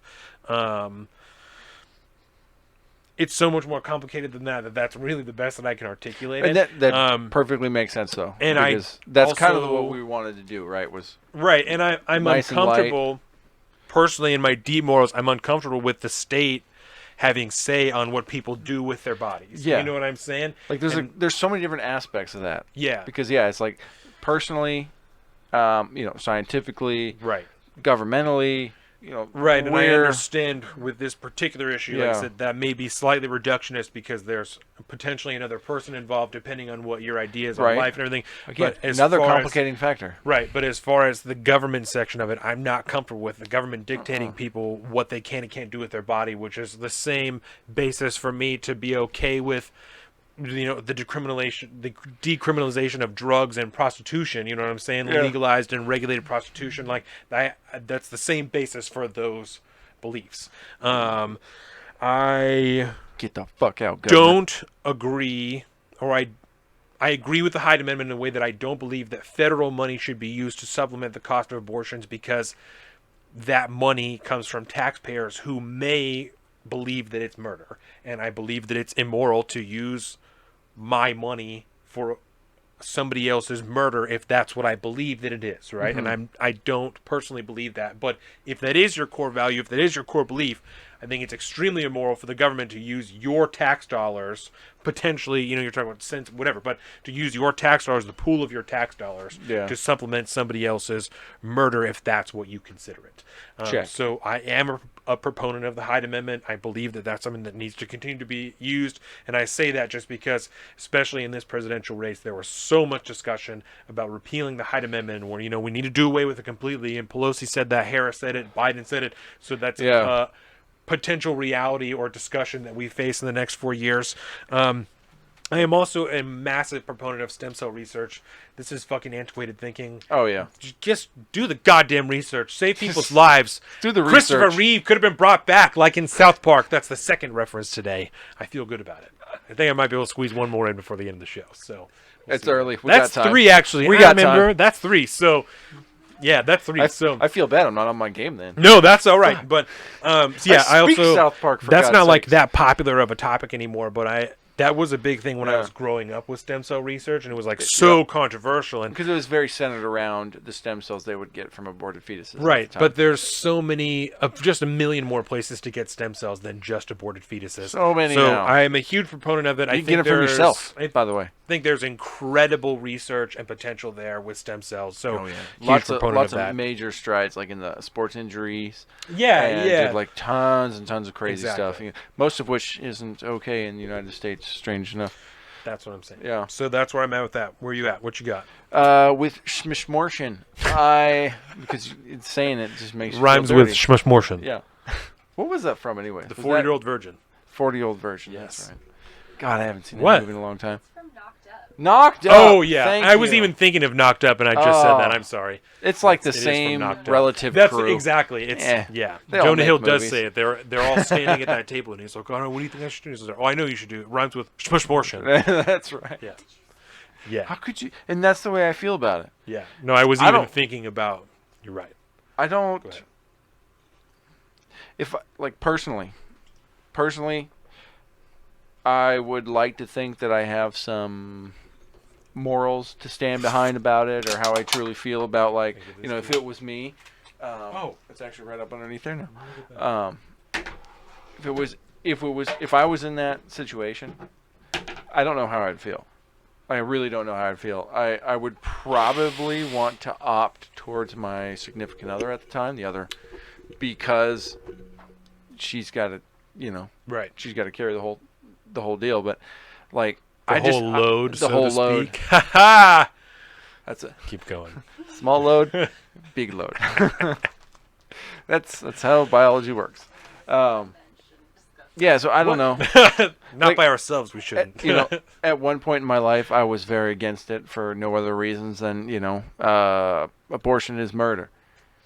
Baby killing. But no, nothing behind it, you know. Yeah. So personally, the best way I could probably boil it down, my overall thoughts on abortion, I have no strong opinion on it, whether it's virtuously right or wrong, because I've never been put in that situation, and I think that's one of those things that you can have zero comprehension of unless you're in that situation. Right. Period. I just don't think that anybody can tell you what to do about that. So, on that note, I don't think anybody else should know about it. I don't think anybody else should care about it. I think it's up to you and whoever else is in that situation. Period. I don't care. Yeah. And you know what happens if I don't? If I don't care that you are possibly going to have an abortion, you know what I'm not going to get upset about is when you have an abortion. Yeah. I'm not going to care because I don't know about it, because it's not my fucking business. Right. It's your business, and it's your doctor's business, and it's your significant other's business. Yeah. Period.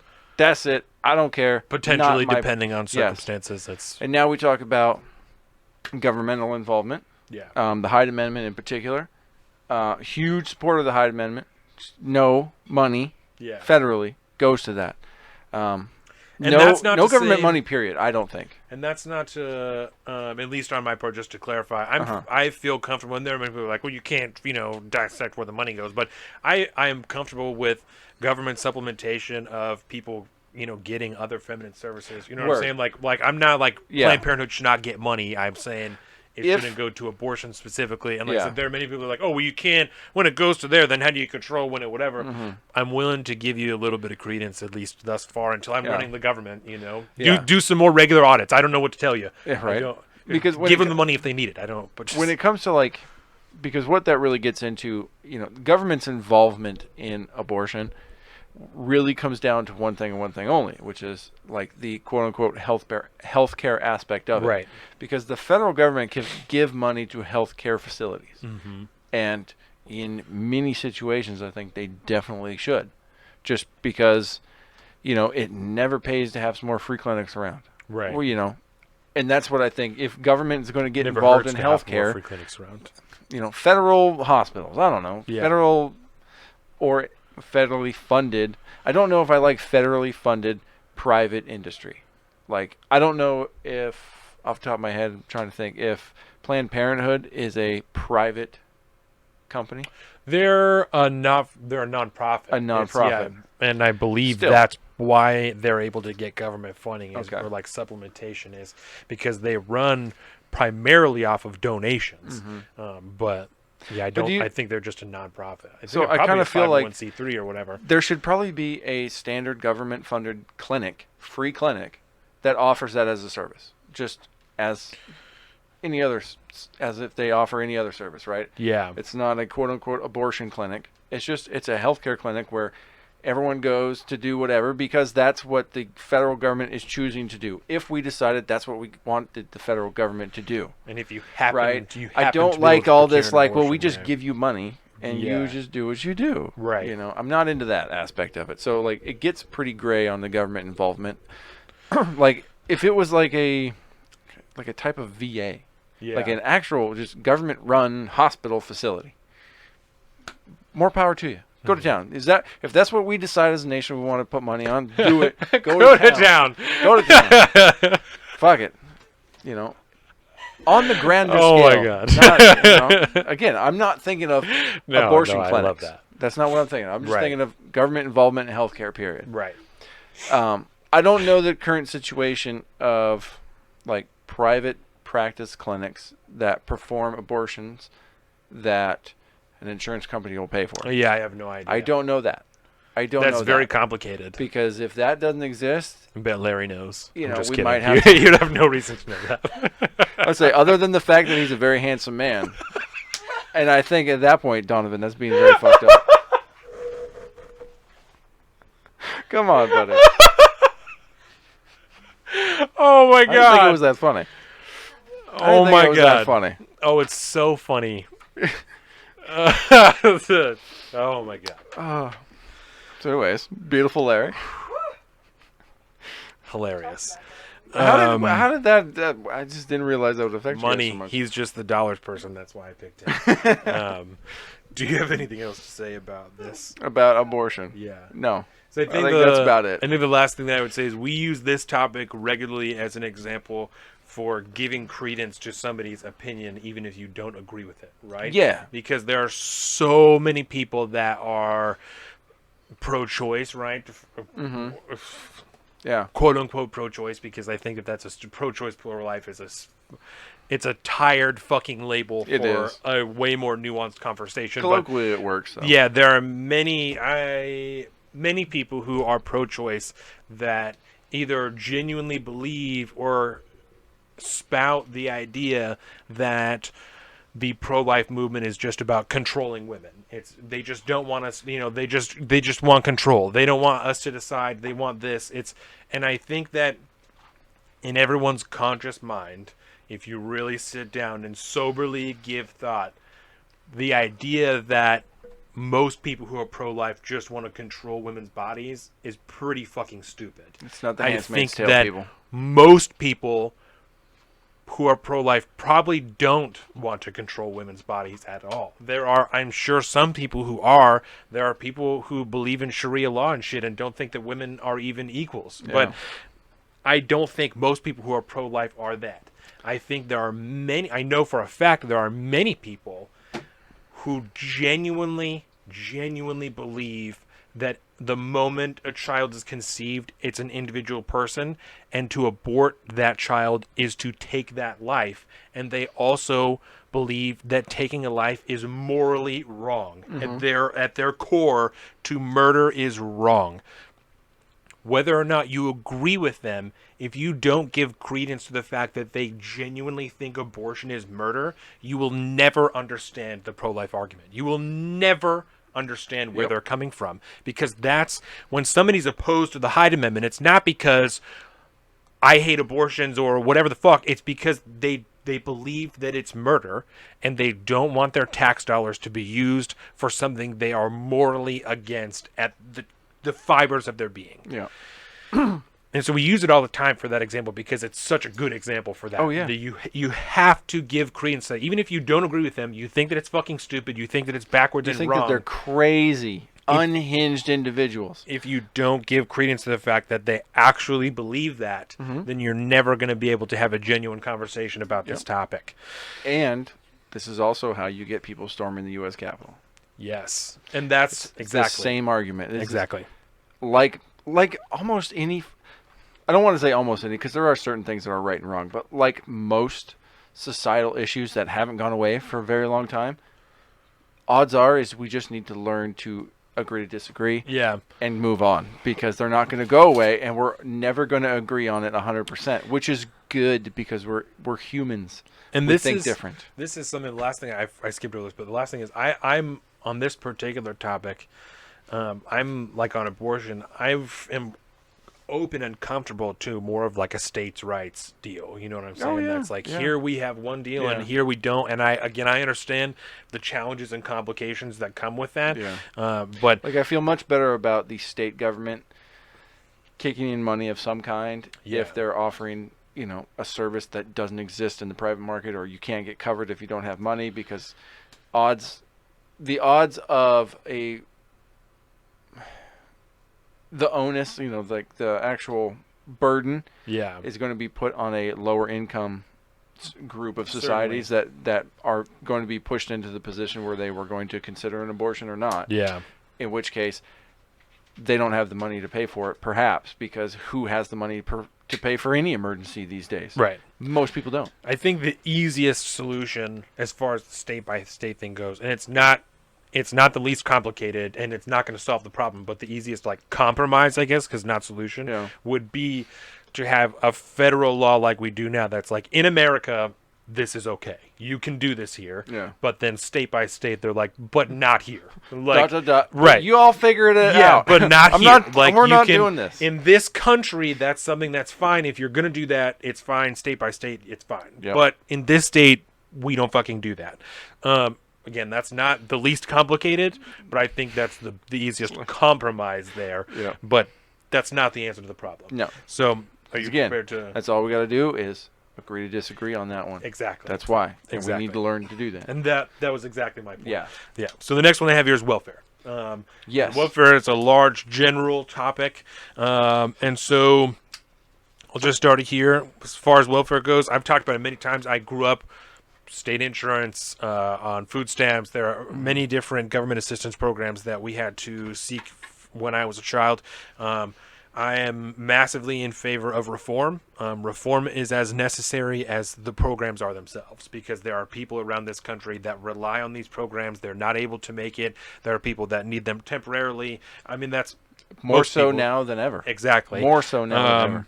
Food banks, like, you can't give those people enough food. Yeah. You just can't. There are, I know for a fact, many social workers, people working in that system, that teach people to become reliant on the system as opposed to teaching them to use it as assistance when they need it, to helping them get to a better tomorrow, if you will. You know, I've heard many a story from many people who've received government assistance that have been told by those social workers. And you are real close to that world. Very.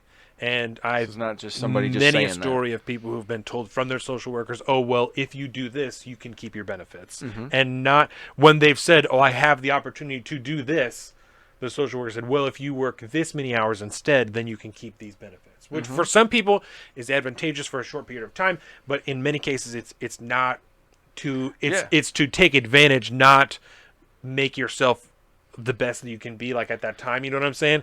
It teaches you to be more reliant on the system. If that situation exists to begin with, you're doing something wrong. Right. And I know for a fact that there are, again, while I'm evidence of this, there are most people in this country who are using these services need them. There are many people who, like these social workers, will tailor their lives to ensure that they can continue to receive these benefits to make their lives as easy as possible. You know, they will hold jobs for a part of the year and then quit their job the other part of the year when the audits come around, so they can make sure they didn't work and make too much money so they can still get assistance. Yeah. And that's not, I swear to God, and I know you believe this, but there are, again, in 10 years when people are watching this, like, you're fucking spinning a bullshit narrative. I am telling you, there are people who live their lives this way, and it's not great, and they know that. But it is, again, for one reason or another, not even illegal sometimes. For one reason or another, they have been almost trained to live their lives this way, and part of that is why this system is in such desperate need of reform. Right? So you're a reformer. I'm a reformer. I think it 1,000% needs to exist. I'm not a takeaway guy. I'm a reformer because I'm also, personally, my values, I think, like, I'm not opposed to, like, drug tests while you're getting government assistance. You know what I'm saying? I'm not opposed to the decriminalization of drugs as a whole. But if you're receiving government assistance, your money shouldn't be going to drugs. It should be going to making your life better. When you're not receiving government assistance, I couldn't give a fuck what you're spending your money on. But if you're taking taxpayer money, it shouldn't be going to drugs. It should be going to the shit that you need help with. And then, do you know what I'm saying? I do. That's my personal take on it. I definitely know what you're saying. I don't give a shit what you do with your money or anything else, because you're an individual. You are unreliant from the system. But if you are depending on everybody else to be going on, because then it's the same thing with abortion. You're talking about people who don't believe in drugs, who don't believe in this. And then, you know what I'm saying? You are supplementing somebody's drug use. So in the case of a UBI situation, would you essentially get rid of the welfare state if UBI came into effect? Yes. Okay. That's my personal, If we were going to do UBI... Just because that's getting real close to a real possibility. Yes, soon. and if that's the case, if it's a thing that everybody gets in, X tax bracket or X window of money... Yeah. You don't need this, you know what I'm saying? It's because if you may have been getting it before, you may have not been, but this is going to replace this. And when we were on state assistance, you're definitely not getting $1,000 a month of state assistance. That's not, unless you don't have a job and you literally aren't making any money at all, you're not getting $1,000 of state assistance. That's not how it works. That's just a week. A week or a month. Even that's not. Yeah, because food stamps you get monthly. Okay. It's X amount of dollars. I think like the most. Like I know that when you can claim and get food stamps, or you used to be able to get food stamps once you turned 18, and like if you were homeless, you get food stamps, you got $200 for yourself for the month. That's it. That ain't that much. So you're not getting as much as you would think that you would get. You know what I'm saying? So all these people that are like, we're fucking blowing all this money. Like, you don't live lavishly when you live on food stamps. That's not how the world works. That's not how the system works. Well, otherwise, if it was, everybody would be on it. What I'm saying, you have to game the system to live lavishly while using the system. You have to fuck with it. You can't play by the rules and live a great fucking life while you're on government assistance. It doesn't work that way. I've lived it. I have lived this life. I am evidence of that. You can't live a great life and play by the rules on government assistance.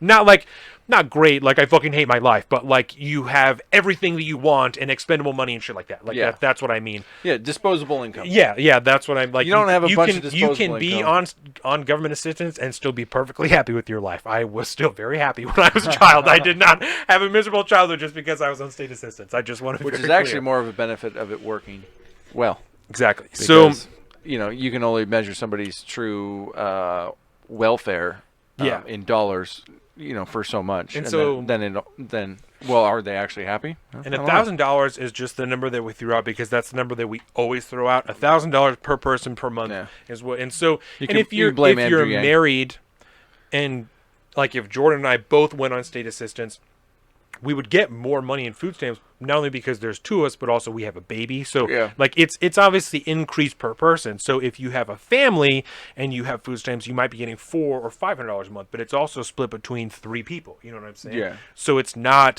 still not as much as you would think it is. You know what I'm saying? So it all depends on how you spend your money and shit like that. You know what I'm saying? Once you have food stamps, it's another deal. Like there are many people think that you can like just buy alcohol, buy whatever you want. And there are a lot of people who do spend their money on like soda and candy and shit, which is it's not healthy for you. So it's not what you should be spending your money on, but you can only get uncooked food, unprepared food. Like you can't get anything that's hot. Because try making the argument for me that you can't buy soda with an EBT.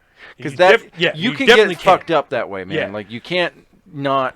And you can't go the other way. I'm going to say most people do. Most people who are on government assistance for one reason or another, whether it's because they are low income so they don't have the same nutritional understanding, or their parents eat like shit, or their family eats like shit, or their whatever, soda's cheap as fuck. Or you're buying fucking, number of seltzer waters or some shit. It's the same shit. You know what I'm saying? It's not good for you, but because it's an unprepared food item, it's something you can purchase. You know what I'm saying? So like frozen pizzas and shit like that is still fine. Like you can get Papa Murphy's pizza on food stamps. We used to do that as like a treat. Like you know what I'm saying? Bunch of stuff at like a lot of gas stations and stuff. You pull up to, they'll say, like that. We take EBT SNAP. Exactly, and that's when they have sandwiches and shit like that. There, you can get that type of stuff. But you can't get things like from the hot case at the deli or like anything like that. None of that shit.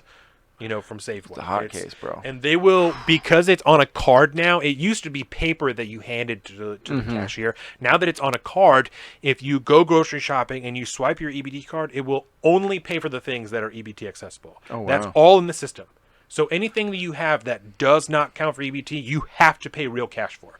It's not like you can just shuffle it in. You can, if you use your EBT card, everything off except for the hot shit or the alcohol or the whatever. All that shit you have to use real cash for, or debit card, whatever.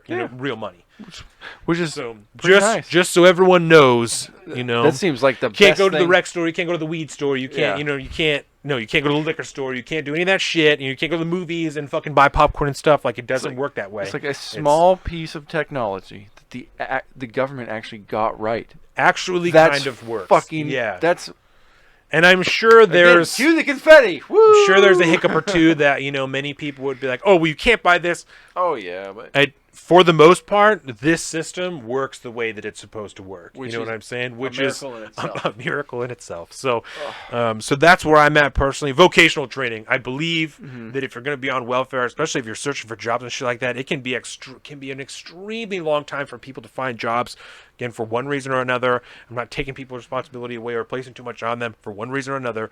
I think that should be something that's available. If you are on state assistance, you should also be eligible for some form of vocational training, even if it's just cashier's training, something. There should be something you can do to make yourself a more marketable person in the occupational space.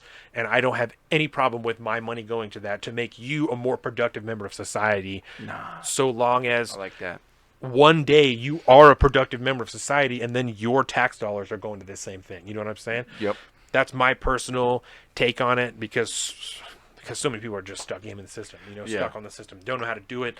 It's so I think that's another area. It's because it's incredibly complicated too. Extremely complicated. That's why you get people like your mom whose jobs it is to help people that need help, which is awesome. My perspective on welfare in general, kind of morally, along the same lines as you, like as a general concept, I super love the idea of having a welfare state, right? I like Joe Rogan's lines. Like, I would like there to be less losers. Yeah. And if you're somebody that is going through a bad way, or if you're one of the how many millions of people now that are homeless in LA and California, like, I would Seattle. like, why is there that? Why does that have to exist? Right. Like, we don't have systems that prevent that from happening, Well, we do, but most of them can't handle it. Most of them, they're run poorly. Like, I would love to have a welfare state that was in the news every single day, not the president of the United States.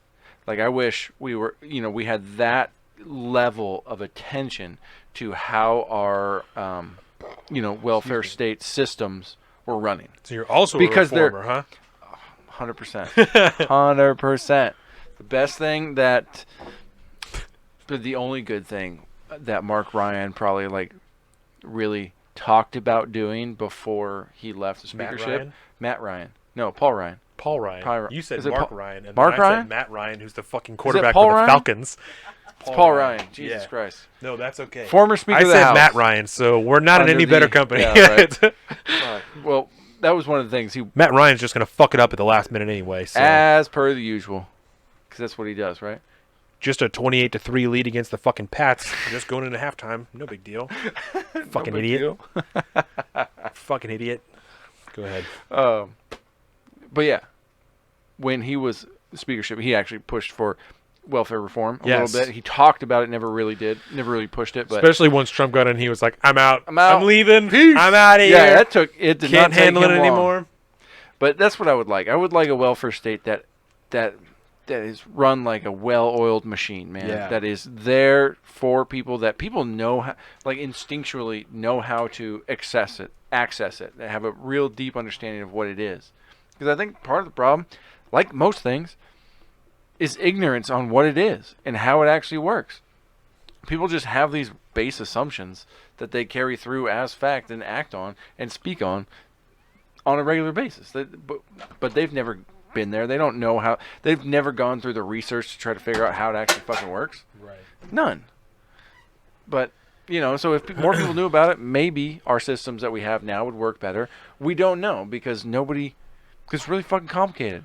Yeah. So, as dark as this is, for people who doubt the system and always talk about, people being a cancer on the system and shit, take comfort that there are a surprising amount of people who abuse the system and then have their future wages garnished to fuck. That's true. Because eventually they get caught.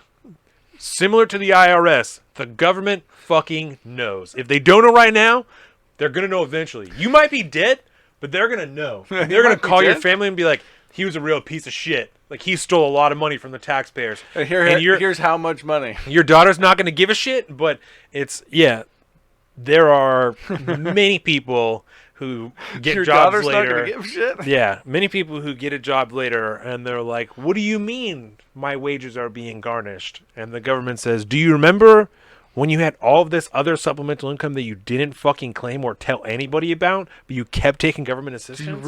Do you remember? Which is not, again, neither here nor there. This Yeah. is only for the comfort of the people who hate the system as it is. The government gets theirs. Eventually, they Yep. gonna get theirs. Yep. So Yeah, that's where I'm at That's with what I would welfare. love. I would love welfare to just exist, but work really well and have everybody understand. one with what it less is and what people, it's the there system for. can work better. And Oh, that's definitely. not a value judgment on anybody, but it's The with less losers people- there are, the less losers need to be made That's winners. horrible. It's horrible. As in, like, losing in life. Yeah, You know, you're I got losing. you. I You're got not you. winning in the Charlie Sheen level. Winning. Whatever happened to that guy? He quit winning after. Charlie Sheen. We got AIDS, right? Charlie Sheen has AIDS. Is that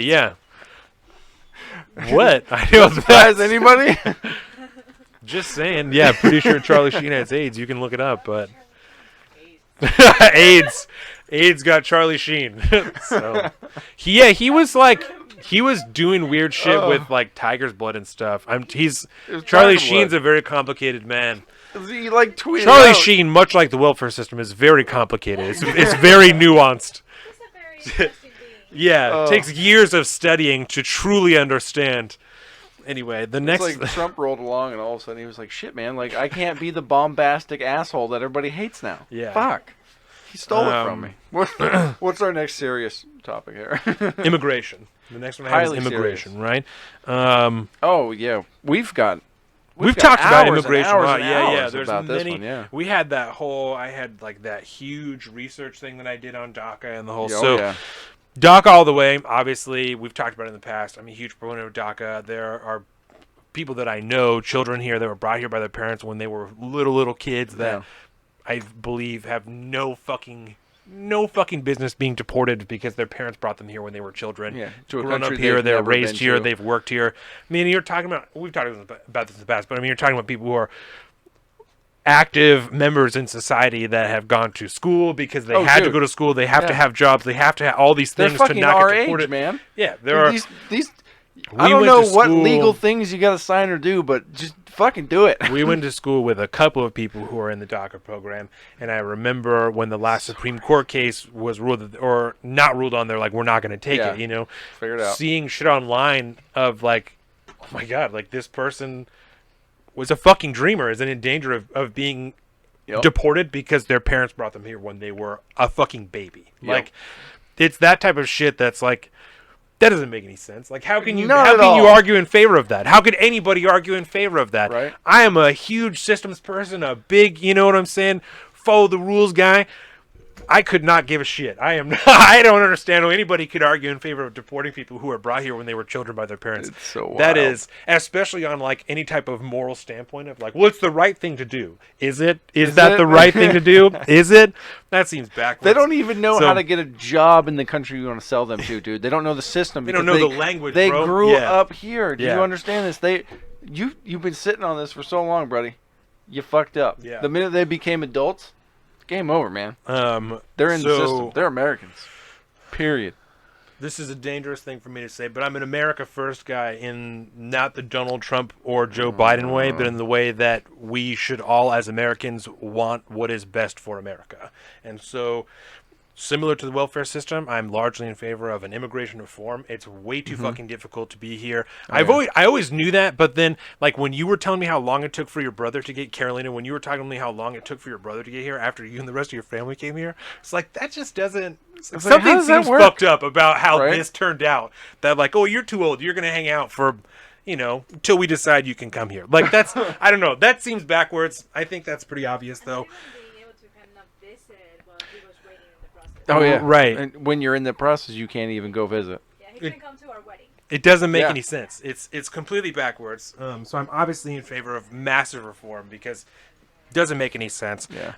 I say I'm America first because I am in favor of allowing anybody to come here who wants a chance at the American dream. That's part of our whole jam. Is we will literally take anybody. You're tired. You're weak. Kind you're of the poor, deal. You're huddled masses. That's Yep. as we say. So except for the sick. Apparently, we didn't want the not sick. the sick. We don't take them. Not anymore. Ellis Island got real yeah. plaguey for a while. So, that was a bad idea because it just turned into like Plague Island. Yeah, I'm in favor. I don't, not even like a points-based system because that's stupid. But in like letting, like I said, open the doors for anybody. But I am, for some reason, I would have to do more internal digging to answer exactly why. I am in favor of providing not priority, but maybe like an extra point or something to people who will add immediate value in one way or another to the country, whether it's intellectual, they're going to do research, they have a great job, they're going to make a bunch of money, they're going to do whatever. And so not just in the money sense or just in this sense, but so there's many different categories you could apply that to. Like I said, adding like a point to them, but not to the way that like, oh, we let in 80% people who added value and 20% people who didn't. You know what I'm saying? Yeah. That's, and that sounds like a horrible way to be because at some point, that, like but you might be looking at that. Exactly, and that's not what I'm in favor of. But I know get what the I'm saying? concept, Like, though. You should never be any over a 50-50 split in favor of people who are quote unquote adding immediate value. You know what I'm saying? Like there should always be an equal number of people coming here who are already know what they're doing, and also people who are looking for a better opportunity. You know what I'm saying? Yeah. So I don't know. That's I don't know if that It really makes sense. It doesn't sound very good. The feeling makes sense. But yeah, And you speak to the need for reform because it is so complicated, and that I think speaks to like why, at the end of the day, like you want to have an immigration feeling that or system that feels like that, like you want to feel like right. if you want to come to America and you got skills, and you got something that America needs real bad, like you get the fast pass. I want you to want to come here because you're like, I have a skill that's going to be of great value in America, but I also want you to want to come here because you're like, I need a better start, I need a better opportunity, I need this. Come here too. Exactly. You know what I'm saying? I don't want it to just be one or the other, that America is just, we're only letting in people that are going to come here and work. Like, we're like 20% down on engineers this year. Yeah. We need a bunch more of those. Bring those ones in. I don't have any problem with people coming here that will be immediately on government assistance. I don't have a problem with that. As long as that's not what you do the entire time that you're here. You know what I'm saying? You're here. When we came over here, sorry, didn't mean to. No, you're fine. When we came over here, actually, we got the government assistance for a little bit, for about like a year almost. Yeah. And my dad was able to find a better job, better paying job. Exactly. I don't need it anymore. And that's exactly for the same thing. This kind of bleeds into the welfare thing that goes with that. If you're on that, especially if you came in from another country, I'm also massively in favor of vocational training. If you have some skills, or you want to try to learn to do something else, we're not going to send you to school for free, but we'll set you down that fucking path. Get you some certificates, whatever. Start you down the pathway that you can get a job in this industry. Go to school after that. Do your thing. Start banging. You know what I'm saying? Like I am massively in favor of that. Of people who don't have things to be able to come here and make something of themselves more than they could wherever they're from. Call them enrichment benefits. Yeah, you know what I'm saying? You know, like. Or like something to like, if you're coming here from you're trying to better yourself and your family and through that economically, you're trying to make more money. We will help you get a house. Environment. We will make sure you have food. We'll make sure you have health care. Here's a program to put you up. Yep. This is how it's you're gonna feel like you're in the middle class. But the best part is that when your kids graduate from school and they go out on their own as adults, they will be middle class. However, we're going to help get you there, and boom, your family is set, man. You did it. You fucking did it. We invested in you because now we as a country benefit more from that too. Right. And while your kids are in school and while your house is paid for and shit, during the day, you're in vocational training at whatever the fuck until you find a job. You know what I'm saying? Doing on-the-job training at the local at the local municipality. Exactly. Like the county or the state or city. This, while also an extremely nuanced issue, is not, I don't think, as hard to solve. You know what I'm saying? Now, immigration would be much easier. If there was a set aside of people's stupid asshole fucking virtue signaling bullshit. Yeah. But, drain of the system and fucking blah, blah, blah. Like, it's fucking nonsense, bro. Yeah. It's, the people that are making those arguments, They don't similar to get people who don't believe in welfare, have literally never needed assistance from somewhere and didn't have it. Yep. Couldn't get it from anywhere but the government. You know what I'm saying? You've never been in a situation like that if you don't understand this. So yeah, and you have so little trust in your fellow Americans' opinion that it is needed because they know somebody or have been through that system themselves. Yeah, it's like, and you don't trust that, like, everybody that says we need it, like you don't trust them, right? Like, we can argue about how you do it, but come on, man. Like, that pisses me off. I like the way Eric Weinstein puts it. Like, if I was going to put where I'm at on immigration, I'm a xenophilic restrictionist. That is a legit fucking dope-ass tumbler you got there, my friend. Thank you. I got it from Sandy, actually, for nice. Christmas, and I've used it every day since then. Super and I dope. put my last vinyl sticker on there. Oh, yeah. So, looks good. it's pretty cool. So fucking throw that on this store. Coming off a little bit, but Yeah, right. all right. If it wasn't so old, because the sticker sat on the shelf for like a year or something before I put it on here. So Oh, yeah, the vinyl one? If it was a Boop. exactly. So if it was On a the computer. fresh sticker, and this is also like a matte surface and has like a little bit of Yeah. texture to it. So That's how you if know it was a it's nice. fresh sticker, I think it would stick better. But Yep. it was an old sticker on a matte surface, so For shizzle. I'm fine with it. I'm fine with it, he says. Yeah, and I feel good about it. Coming soon to the Boom. Salt Street store. I'm just kidding. We can't make these yet. Not yet. Not yet. Give me more money and I'll make you Yeah. water bottles. About to outsource to Wuhan. Yeah, exactly. Outsource to Wuhan. So make sure you Or let it sit somewhere in in your the garage for Xi 2 Jinping- weeks before yeah. you put any water in it. Anyway, immigration, anything else? Yeah. What did I say? Xenophilic restrictionist. I'm Right, all about right. people That's coming, but let's just be smart about it. You know, I don't want to inhibit anyone from coming in that is not like a dangerously violent or, trying to be some kind of criminal. Period. Other than that, like, you want to come You here, a dangerously violent criminal? Is that Yeah. what you're... right? Because there's also this other thing that this fundamental core belief we have as Americans called innocent until proven guilty. Like, I want to make sure that line doesn't get grayed. Yeah. We're possibly prejudging people because the information's always going to be shady, Right. and we're going to prejudge you as a criminal, so we don't want you coming in. I don't know about that. Nonsense. So it's weird. Term mean, though? Xenophilic restrictionist. What does it mean? Yeah. So you've heard the term xenophobic. America should lot, still right? be number one. Like, you are, so xenophile is the opposite of a xenophobe. Somebody that likes aliens, if you put it in that terms, or immigrants in this case. But restrictionist, by adding that, is like you still believe that, like, we should still have some rules and some guidelines about how we should do this thing. So not just a quote unquote open borders person would technically be like a xenophile, period. Well, and when Weinstein has talked about it, he's talked a lot about bringing people here that like are smart but are not too smart. Yeah. Because you don't want to bring anybody here who's going to create too much competition for the people that you already have here. He's like, no matter what, you want America to be number one. So you want people to be coming here that are going to add to that system and like help supplement America being number one. But you don't want them to come here and also be like, but I'm still Chinese at the core, so I'm going to go back and do this. You know what I'm saying? You want no chance of that. You want everyone to stay here. Well, you want to keep them chip committed to America. Exactly. What does that mean for them to assimilate?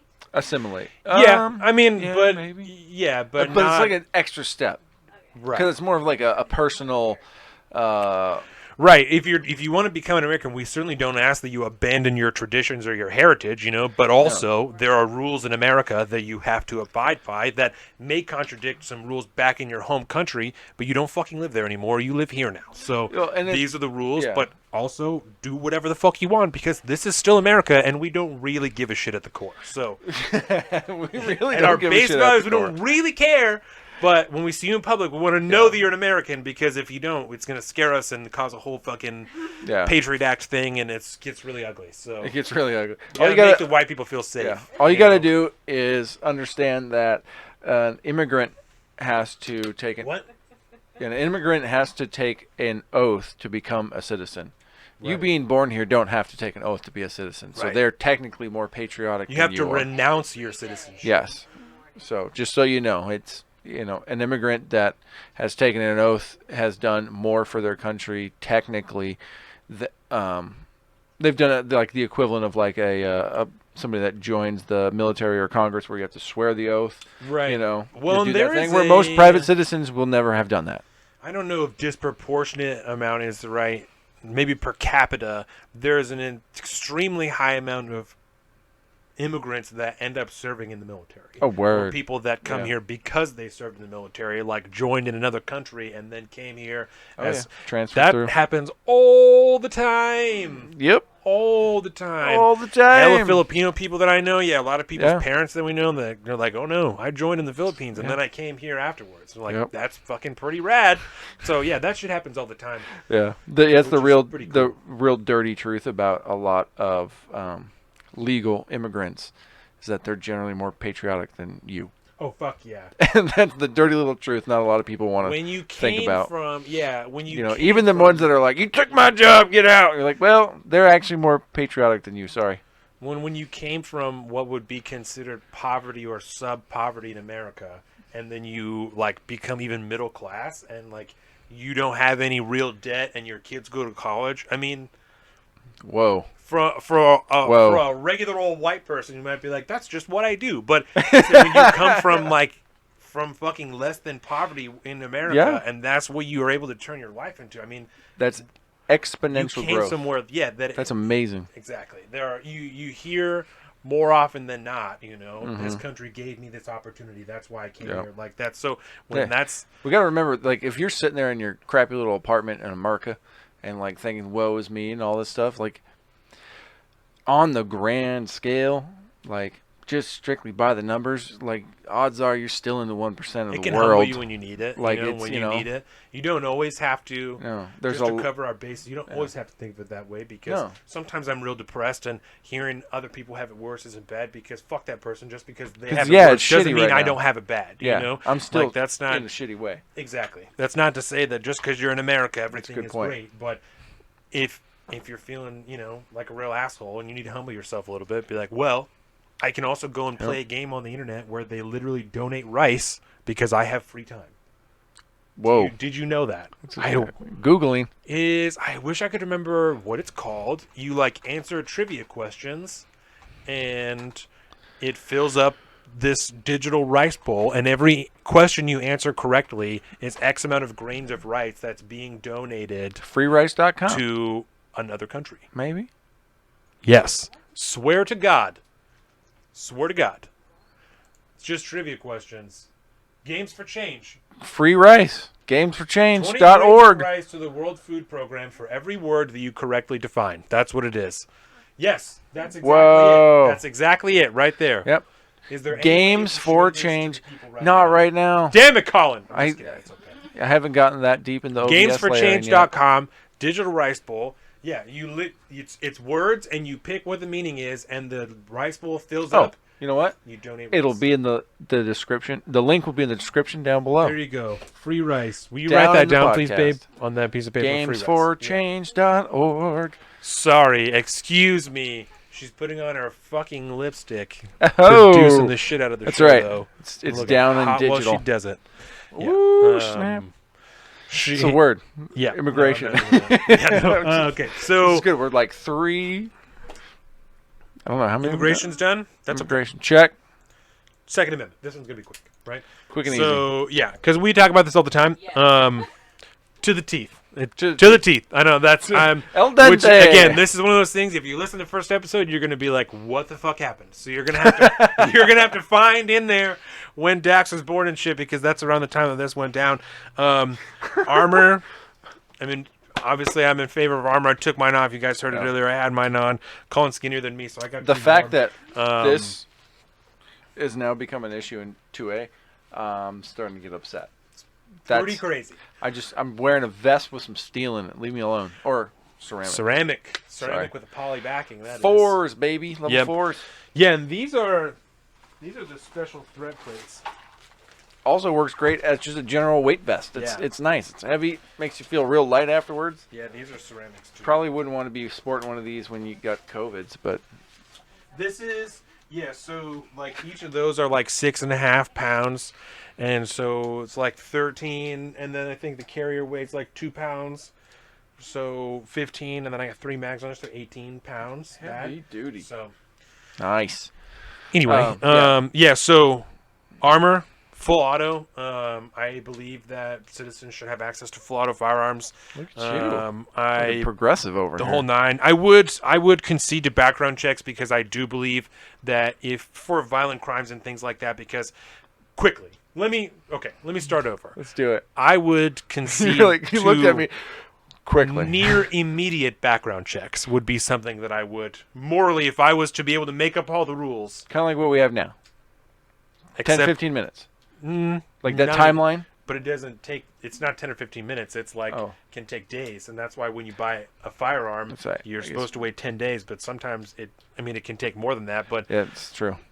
Yeah, you got to wait until they call you and tell you that your background check. It used to be that if you had a concealed pistol license, they could run your concealed pistol license background check, and then you could walk out that same day. Yeah. But you had to have a CPL, and that doesn't matter anymore. 1639, fuck that whole thing up. Yeah, because, I mean, you may, like when you go in and make the purchase, right? Yes. Like you'll run the background check, and then you got to wait till it comes back till you can pick it up. Exactly. But they're like not fully done yet.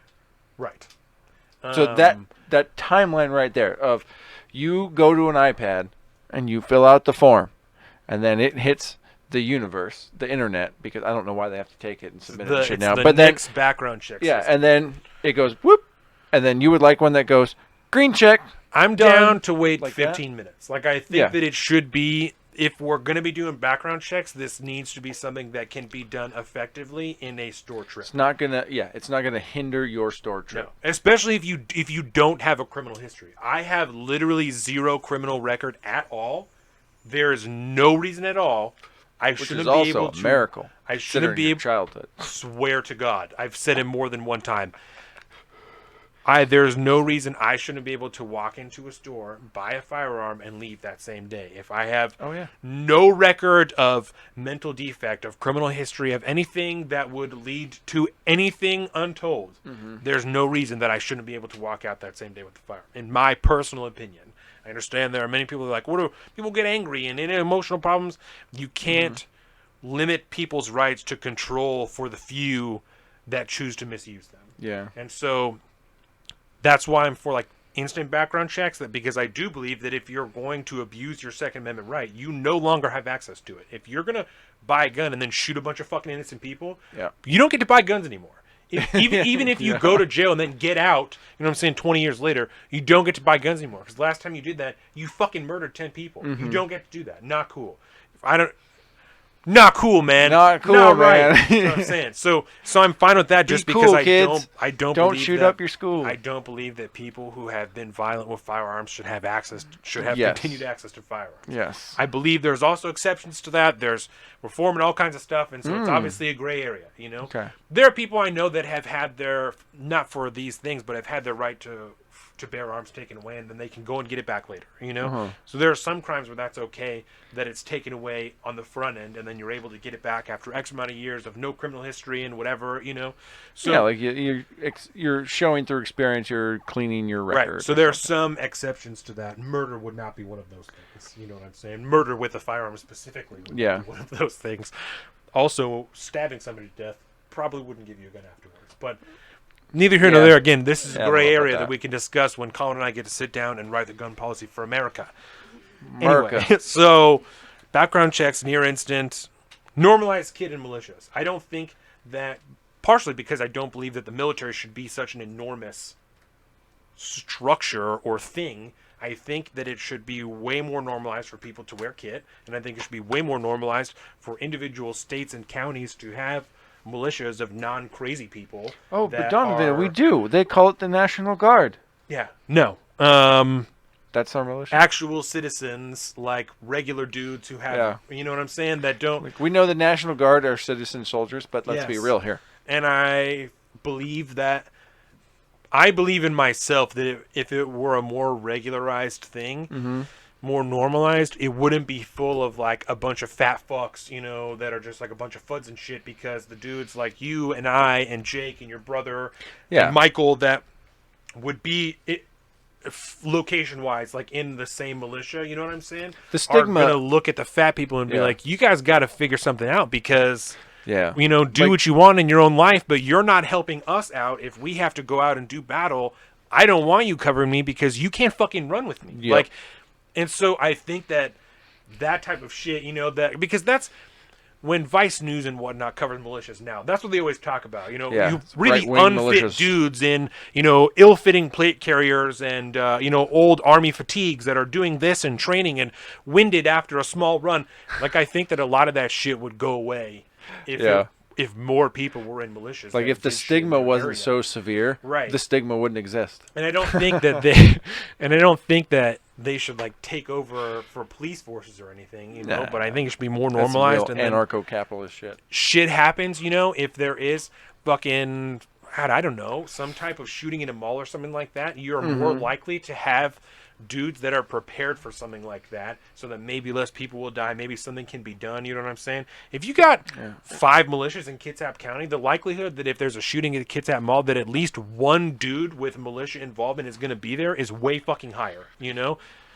That's a school, any number of things. I only thought a mall because adults are going to be walking in and out there all the time, whereas a school you might have to like dropping your kid off or something, or it might be a teacher. But and I mean, I think ideally, in a neighborhood, if something happens in a neighborhood, I mean, there's all kinds of shit. It should be like the community leaders should also be the community militia leaders, like the, you know, and not politicians, but like, you know, like the principals of schools and like all these different, you know, maybe heads of, you know, industries and on down. I mean, and it should all be like community. That's like the actual level of community that needs to be involved. And the normalization of this type of stuff is largely on the firearms community. You know what I'm saying? It's on us to not be fucking dickheads and to make shit look like this and to sit on a podcast and just sit there with a plate carrier and record. You know what I'm saying?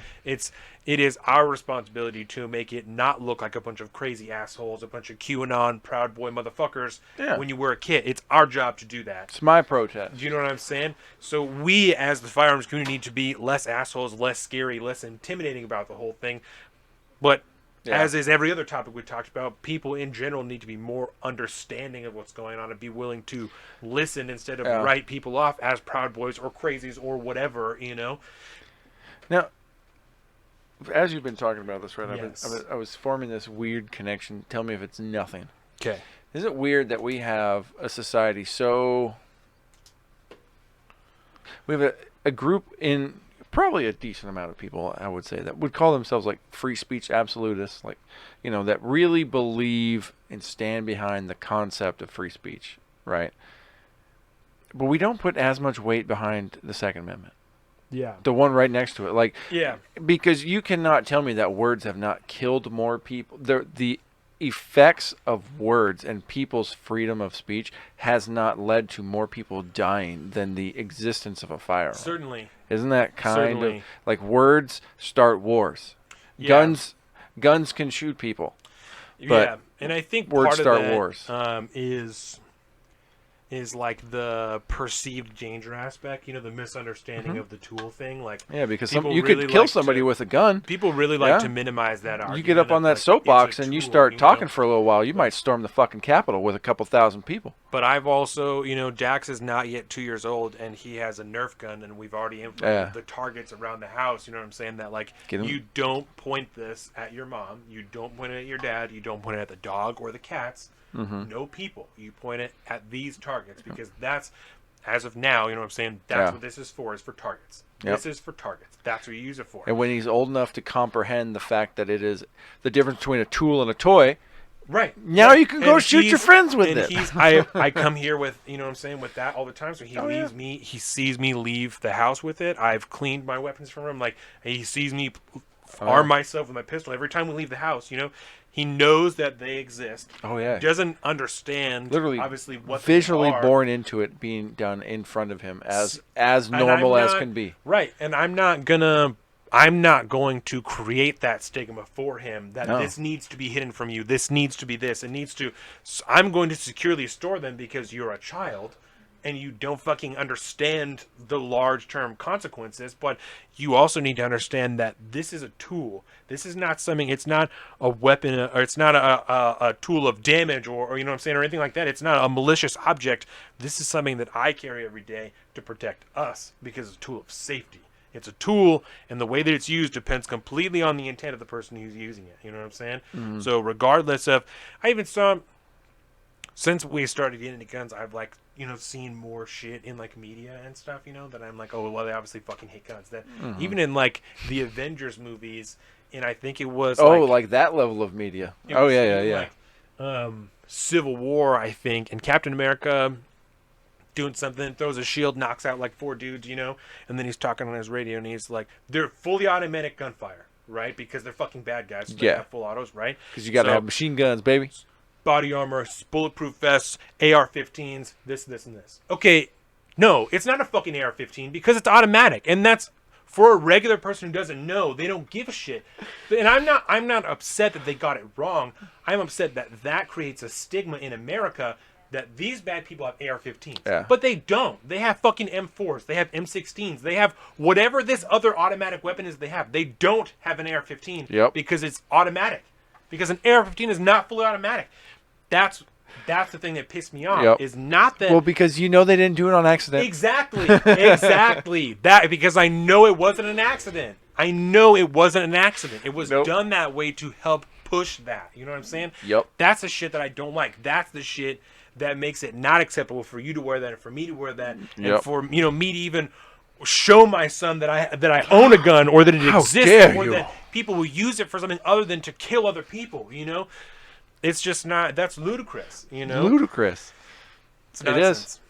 Right there with you. So that's 2A. That's where I'm at. Yep. What do you think? I think we'll just let it go with that one. I'm like, all right. I've been wearing the body armor, bro. I think that speaks. We're on the same level. Yeah. I understand. I have some utopian views on the Second Amendment because, I don't. As do I. You know, but I'm realistic about it. You know, I understand that like if there's going to be one amendment that we have to infringe on a consistent basis, and deem it the moral thing to do. Okay. But let's be fucking reasonable here, people. Slippery slope. And when shit goes Slippery bad, slope. you're going to be real sad that you did it. Exactly. Because remember, that First Amendment that everyone loves to get behind, including me. The first one's only there because the second one backs it up. The first one can overthrow the second one if it so chooses. Yeah. Real easy. You can't. And then there's no protection.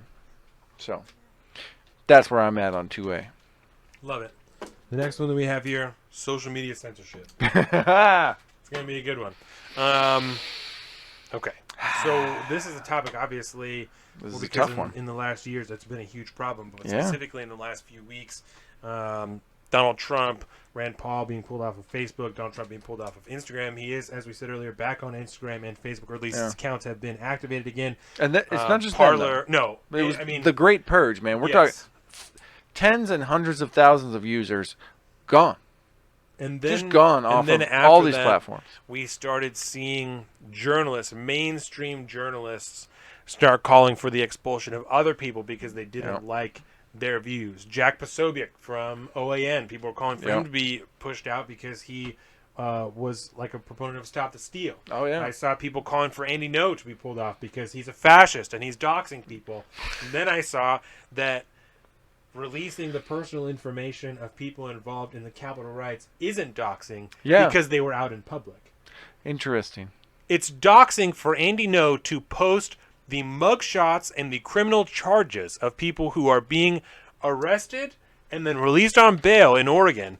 That's doxing. Publicly held information that you or I could Google and find at any moment in time. That's doxing.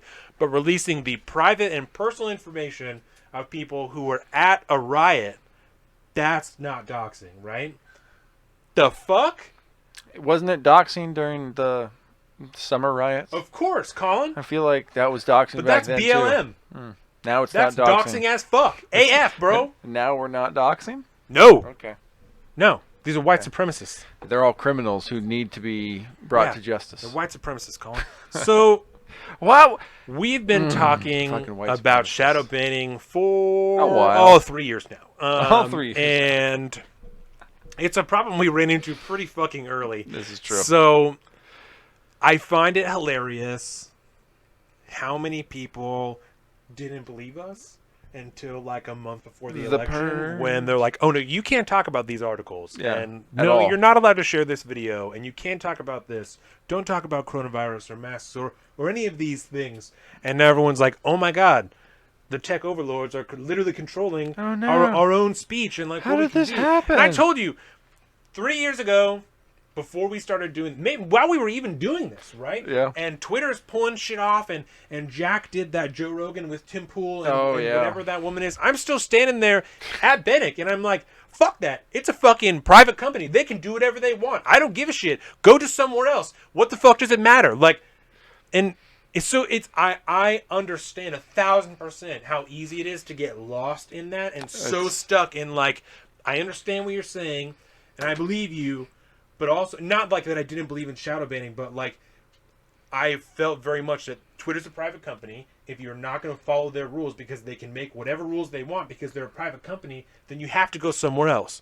But as soon as that somewhere else got pulled off of the internet, I was like, okay, hold on. This theory doesn't really game out the way that I thought it did, because if we literally then can't let these people have their own fucking place, what are we doing here? What are we doing? You're not allowed to speak.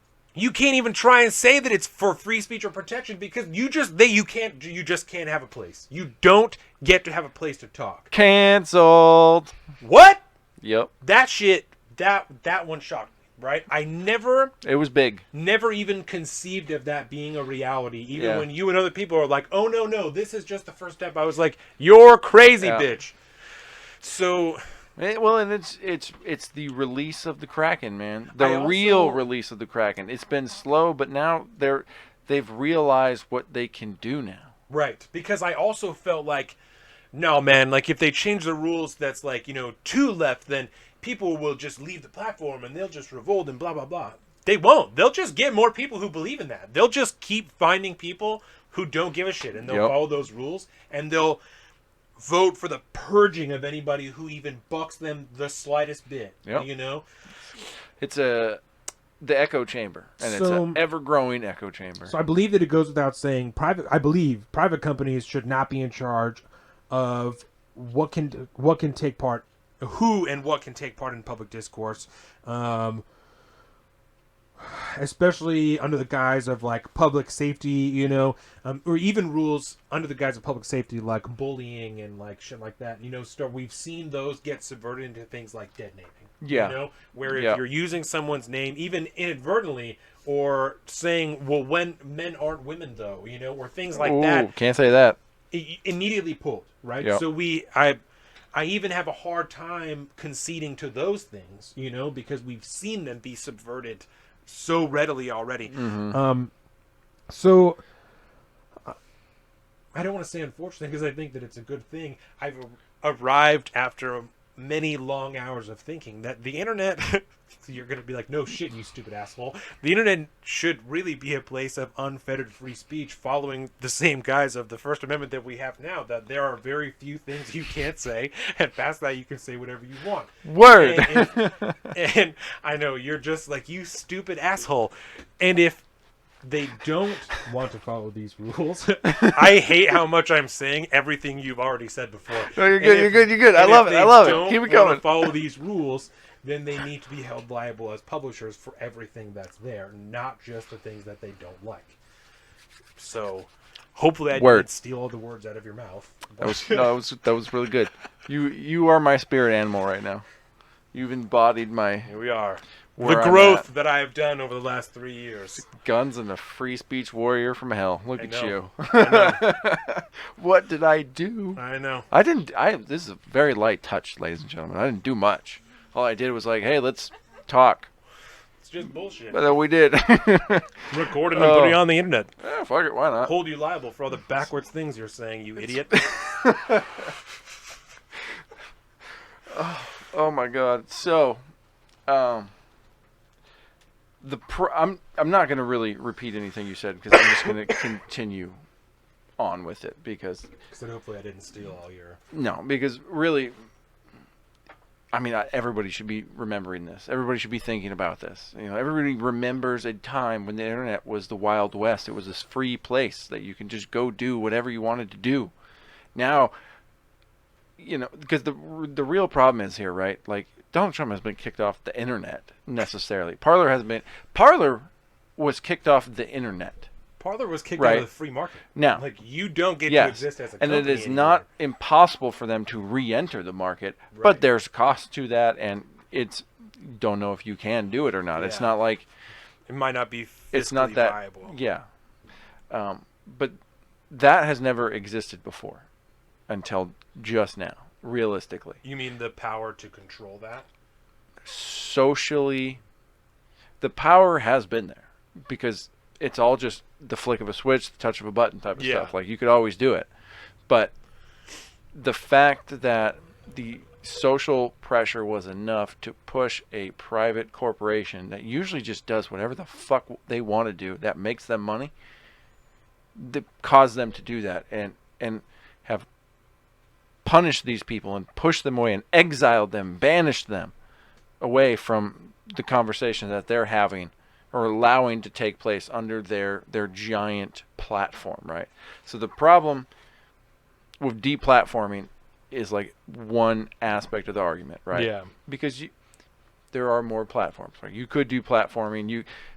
There needs to be a resurgence of like platforms, obviously, that to flood the market so we can get rid of the monopoly of just a couple giants. Right. But the problem is there's not a whole lot of money to be made because of the current ad model revenue that everybody has been married to from fucking day one, which I said was the death of the internet. The minute that, how do I make this internet money? Oh, I got an idea. Let's call up the same guys that the fucking TV people do to make their money. We'll take their money. Call what was that show? The advertising show.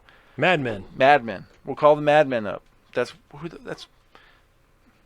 everybody's a slave to the Mad Men. Yeah. Get rid of that, and you have a free internet again.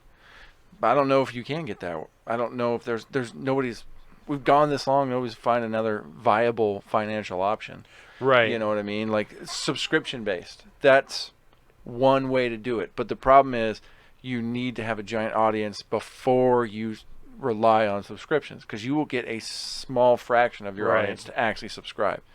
You know, It almost. Sorry, go ahead. I was and that's what makes it tough. Yeah. You know, so you get put in this position now where an entire company can just be taken offline overnight. It's a game changer as far as like the free speech aspect of it, because you've now told one company has told another company, you don't have the right to exist as a company anymore. Right. We're not, you just can't do that. When it almost seems like, and I don't like this solution, but it almost seems like in order for everybody to have unfettered access to the internet, it almost needs to be treated as a utility, you know. And I've never been in favor of that argument, but if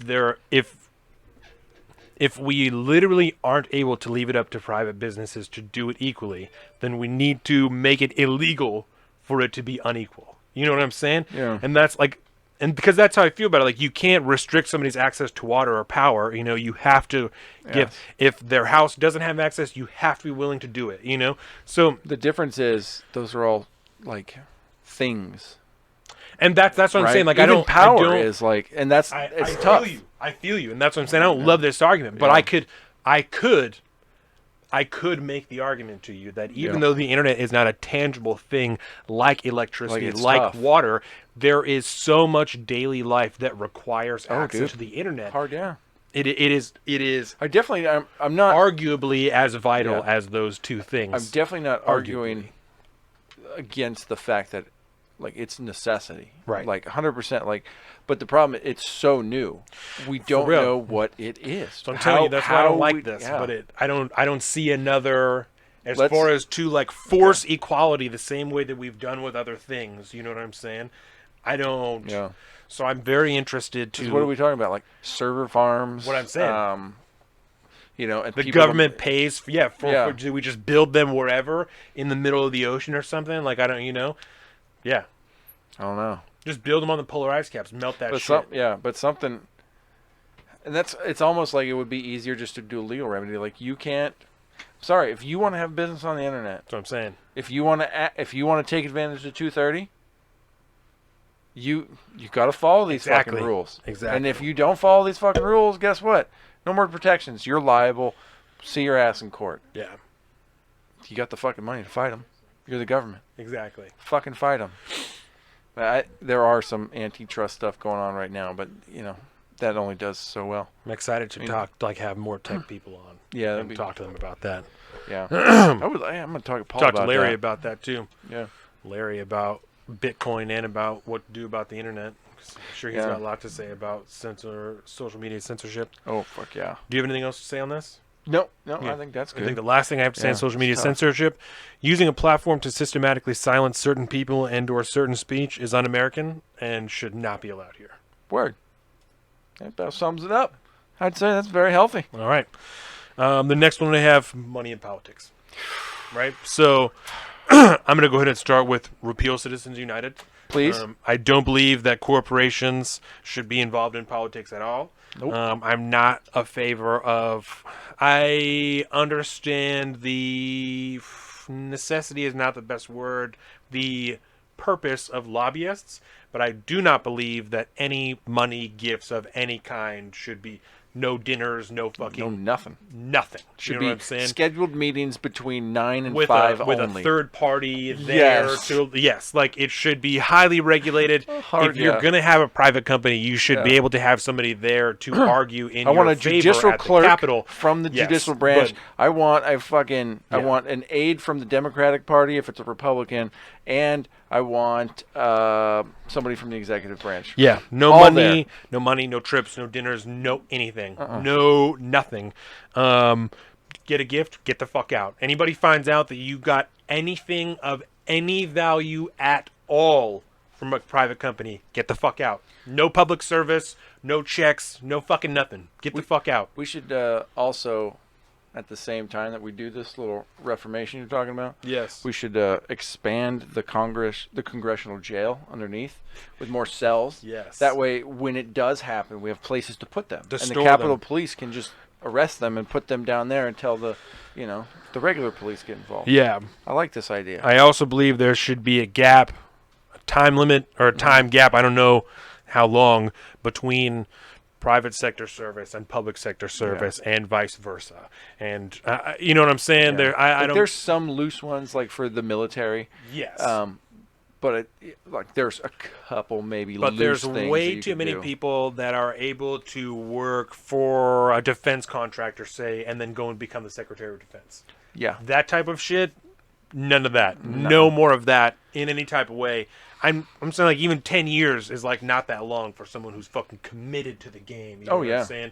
Like you're like, oh fuck it, I'll wait 10 years. I'll just do something else for 10 years and then I'll be the Secretary of Defense. So I don't like the idea of cutting people. Like you need to choose either public sector life or private sector life. I don't like that because there's so much value added for people who have owned businesses and then go into public sector work, or people who were in the military and then go into public sector work, being, you know what I'm saying, public servants. But we've got to find a way it's complicated, but we've got to find a way to. That needs to be the goal. Exactly. 100%. We need to find a way to weed out, you know what I'm saying, that dirty ties, the shit that leaches over. That's That's no good. We can't have any of that anymore because we've seen way too many examples in the past. It just leads us down dark paths. You know what I'm saying?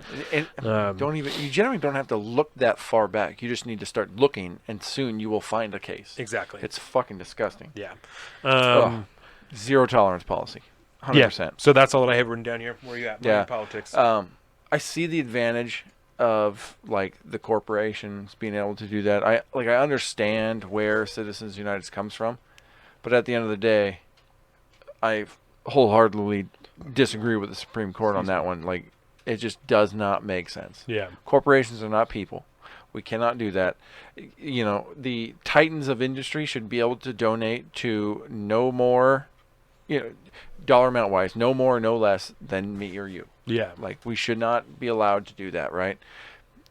PACs, political action committees, like these companies that are started to do nothing but take advantage of donating to donating extra money to politicians. It's a way to circumvent the standard donation system. Donating extra money from politicians and not knowing where the source is in most cases, and in a lot of them they have the names the names are a reference to what that PAC is, but there are many cases, just like many shell corporations. Like Nikki Haley's new one would probably be like, Halie 2024 soon. Right. So, and or AOC is like Citizens for Change or something like that. Right. Oh, and just like we've seen with like many shell corporations, Yep. That people will set up shell corporations to pay people money, and it's, I don't know, fucking Shell Corporation on top of Shell Corporation Spider-Man on and top of Deadpool Shell LLC. You know what I'm saying? Like, that's what the company is called. And Donald Trump and Stormy Daniels. You know what I'm saying? Setting up random, I know you know that, but example for them, Donald Trump and Stormy Daniels and Michael Cohen set up all these shell corporations or shell corporations to pay Stormy Daniels through this shell corporation. So that type of shit happens all the time. And in politics, we can't have it. We cannot have people being able to do whatever they want and just put however much money they want into politics. And Citizens United blew the doors wide open for that type of shit. Open. So, yeah, that needs to go away. Accountability. The concept of PACs needs to be looked at. yeah. There's still some fuckery in there. I understand that in today's day and age, things are very expensive. I understand that, these politicians now are spending. What are these campaigns spending? Think about how much fucking money they are spending. Millions right? of dollars. Millions and millions of dollars. And Tens of millions in some cases. for what? Oh, I got a puppy. And to get somebody elected win or the not, race, right. or not. What do you do after it doesn't? What happens to all that money? Like that, bad. Yeah, we all get refunds, right? Yeah. Exactly. So like all you Bernie bros out there, you remember how much money he raised? You gonna get a refund? No, definitely not. Just I don't goes know. away. So I don't know how to answer the PAC problem, but it is dirty as fuck, and we all know it. And I don't know how you figure it out because I understand part of their necessity. Yeah. Because they are formed to show interest and raise money. Two things that they do. The more donations a PAC has because they support X candidate, that's part of polling right there. Yeah. So I don't know. I don't know what you do, but because you can't take it out. There was voucher systems talked at like Seattle and shit at some point. There's that whole thing going on there. Right. I forgot about democracy that. dollars or whatever it is. Yeah, you got X amount of money in vouchers that you could donate to campaigns in the state. I forgot about that. Yeah, I like that. Like, you could do that like on a small city level or something like that. Democracy I like dollars, that thing. I think what it's called, yeah. But realistically, that's not something you can do at scale for the United funny. States. I forgot about that. The real key is for us to like take them down off the pedestal that we keep putting them on, so that we don't want to give them dollars and we just want to hear them on TV on some crappy fucking C-SPAN broadcast talking about the ideas they want to push in the government, and then we decide to show up and vote for their fucking ideas instead of giving them a bunch of fucking money to run around the. It's 2020. They don't need millions and millions of dollars to run campaigns. No. Andrew Yang did it with a very small budget. R.I.P. his future for me. I don't know where I was going to go with that. Forgot my Andrew Yang thing is I'm super bummed about him. Running for mayor in New York. Just being a sellout Just now. drinking He's the a fucking Kool-Aid. shill. Yeah. I forgot to say this during social media censorship. But I was listening to NPR the other day, Yes. and they were talking. I don't know why you do about- that. It's like torture, bro. for reasons just as this. Yeah.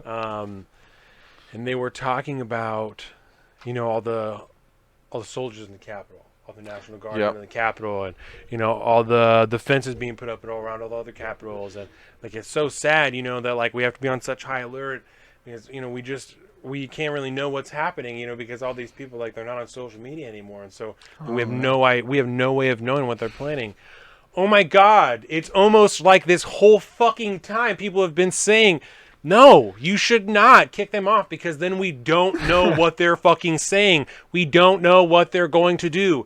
And now, here, the excuse for having 20,000 National Guardsmen sleeping on the floor of the Capitol building is because, well, we don't know what's going to happen.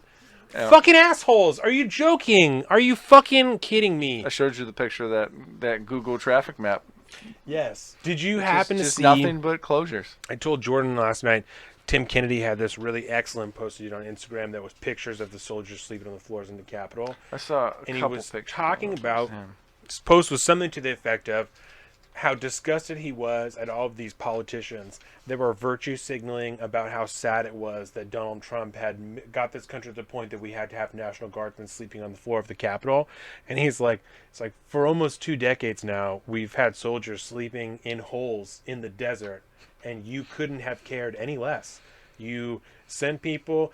Yeah, exactly. You sent people overseas, you voted and couldn't give a fuck less about what was going to happen. Yep. And now that they're here to protect you because of everything you have fucked up, you're going to post online about how sad it is that Donald Trump made the country like this. He was like, eat my dick. Like, get the fuck out of here. Good. Amazing. So good. I don't always agree with Tim Kennedy. That I agreed with 1,000%. What a bunch of fucking assholes. 20 years in the Middle East. And now you feel bad now. More than happy to send them. More than happy to vote to send them. Couldn't have cared less. Now. I feel like most of those guys would rather be sleeping in the Capitol. Yes. Then a hole in the ground? Yes. That's what Jordan said, something to the effect of, like, she's like, my dad did not sleep under a Humvee, for X amount of days. Like, yeah, it's nonsense. It's absolute bullshit. Like, This is why. You gotta love it. Next one is homelessness. Homelessness. No, you don't have to love it. All right, I have the answer to homelessness. Oh, right. Those without homes. Oh, yes. Houselessness. Those experience houselessness. Those experiencing houselessness. Yes. Excuse me. That would be very because difficult. To call someone homeless is racist. Horrible. It's white supremacist. Yeah. Terrible. Fuck. Okay, so homelessness. This is a huge problem here. Yeah. And we know how to fix it. In our direct county, we know how to fix it. That one thing that everybody's trying to figure out. And in Seattle, in Eugene, when we went there, it's an even bigger problem in Eugene than in Seattle, believe it or not, because Eugene, it's not... In Seattle and in shit, and in like the neighboring communities of Eugene, it's illegal to like have encampments and to like be sleeping on the street corner. And in Eugene, it's not. So in Eugene, there's just fucking tent cities everywhere. And I mean, literally almost every freeway entrance, there's just that little cut of grass, 3 or 4 tents set up right there. Oh wow! Almost every one coming off, getting on.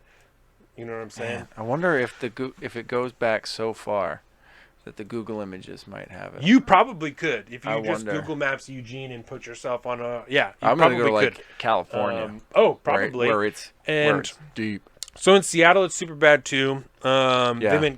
The Cal Anderson Park. They've been dealing with that shit ever since the Chaz It's went still down. going, right? Yeah. Okay, so I'm in Southern California and I see it. A 30 square foot patch of grass without tents on it, so it must be dated.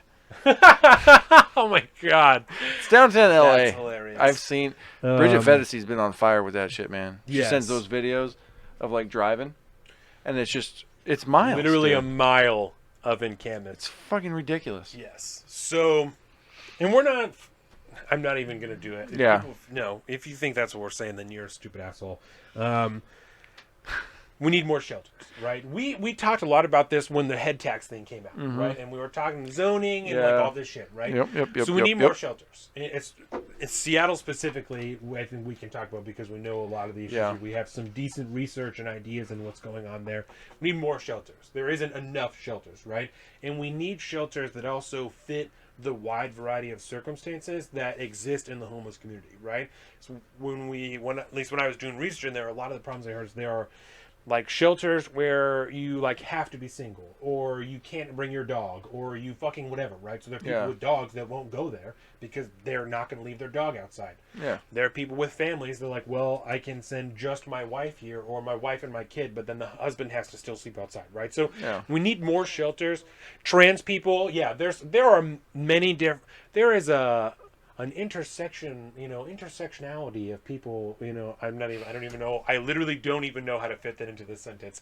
Anyway, there's a myriad of reasons that people would not fit into a certain shelter. So the diversity of people's experiencing homelessness is vast. Yes, there you go. So we need more shelters. And there needs just more as shelters fast. that fit the wide variety of circumstances that people experience when they're homeless, right? We also need just a fucking massive amount of drug treatment. Just an inordinate amount of drug treatment. Because the amount of people that are on drugs that got them to the street, and also just because they're on the street, is inordinate. It's ridiculous, right? Because you can't become a productive member of society if you're addicted to drugs. I believe in my core you can be addicted to drugs and be a productive member of society, but if you are addicted to drugs already, you are going to have an exceedingly hard time becoming a productive member of society. Does that make sense? Yeah, breaking that threshold. There are many people that lead totally productive lives and also are super addicted to cocaine or fucking heroin, all kinds of shit. I don't know how they do it, no idea, but they do it, right? Yep. So if that's what you're going to do, I don't care.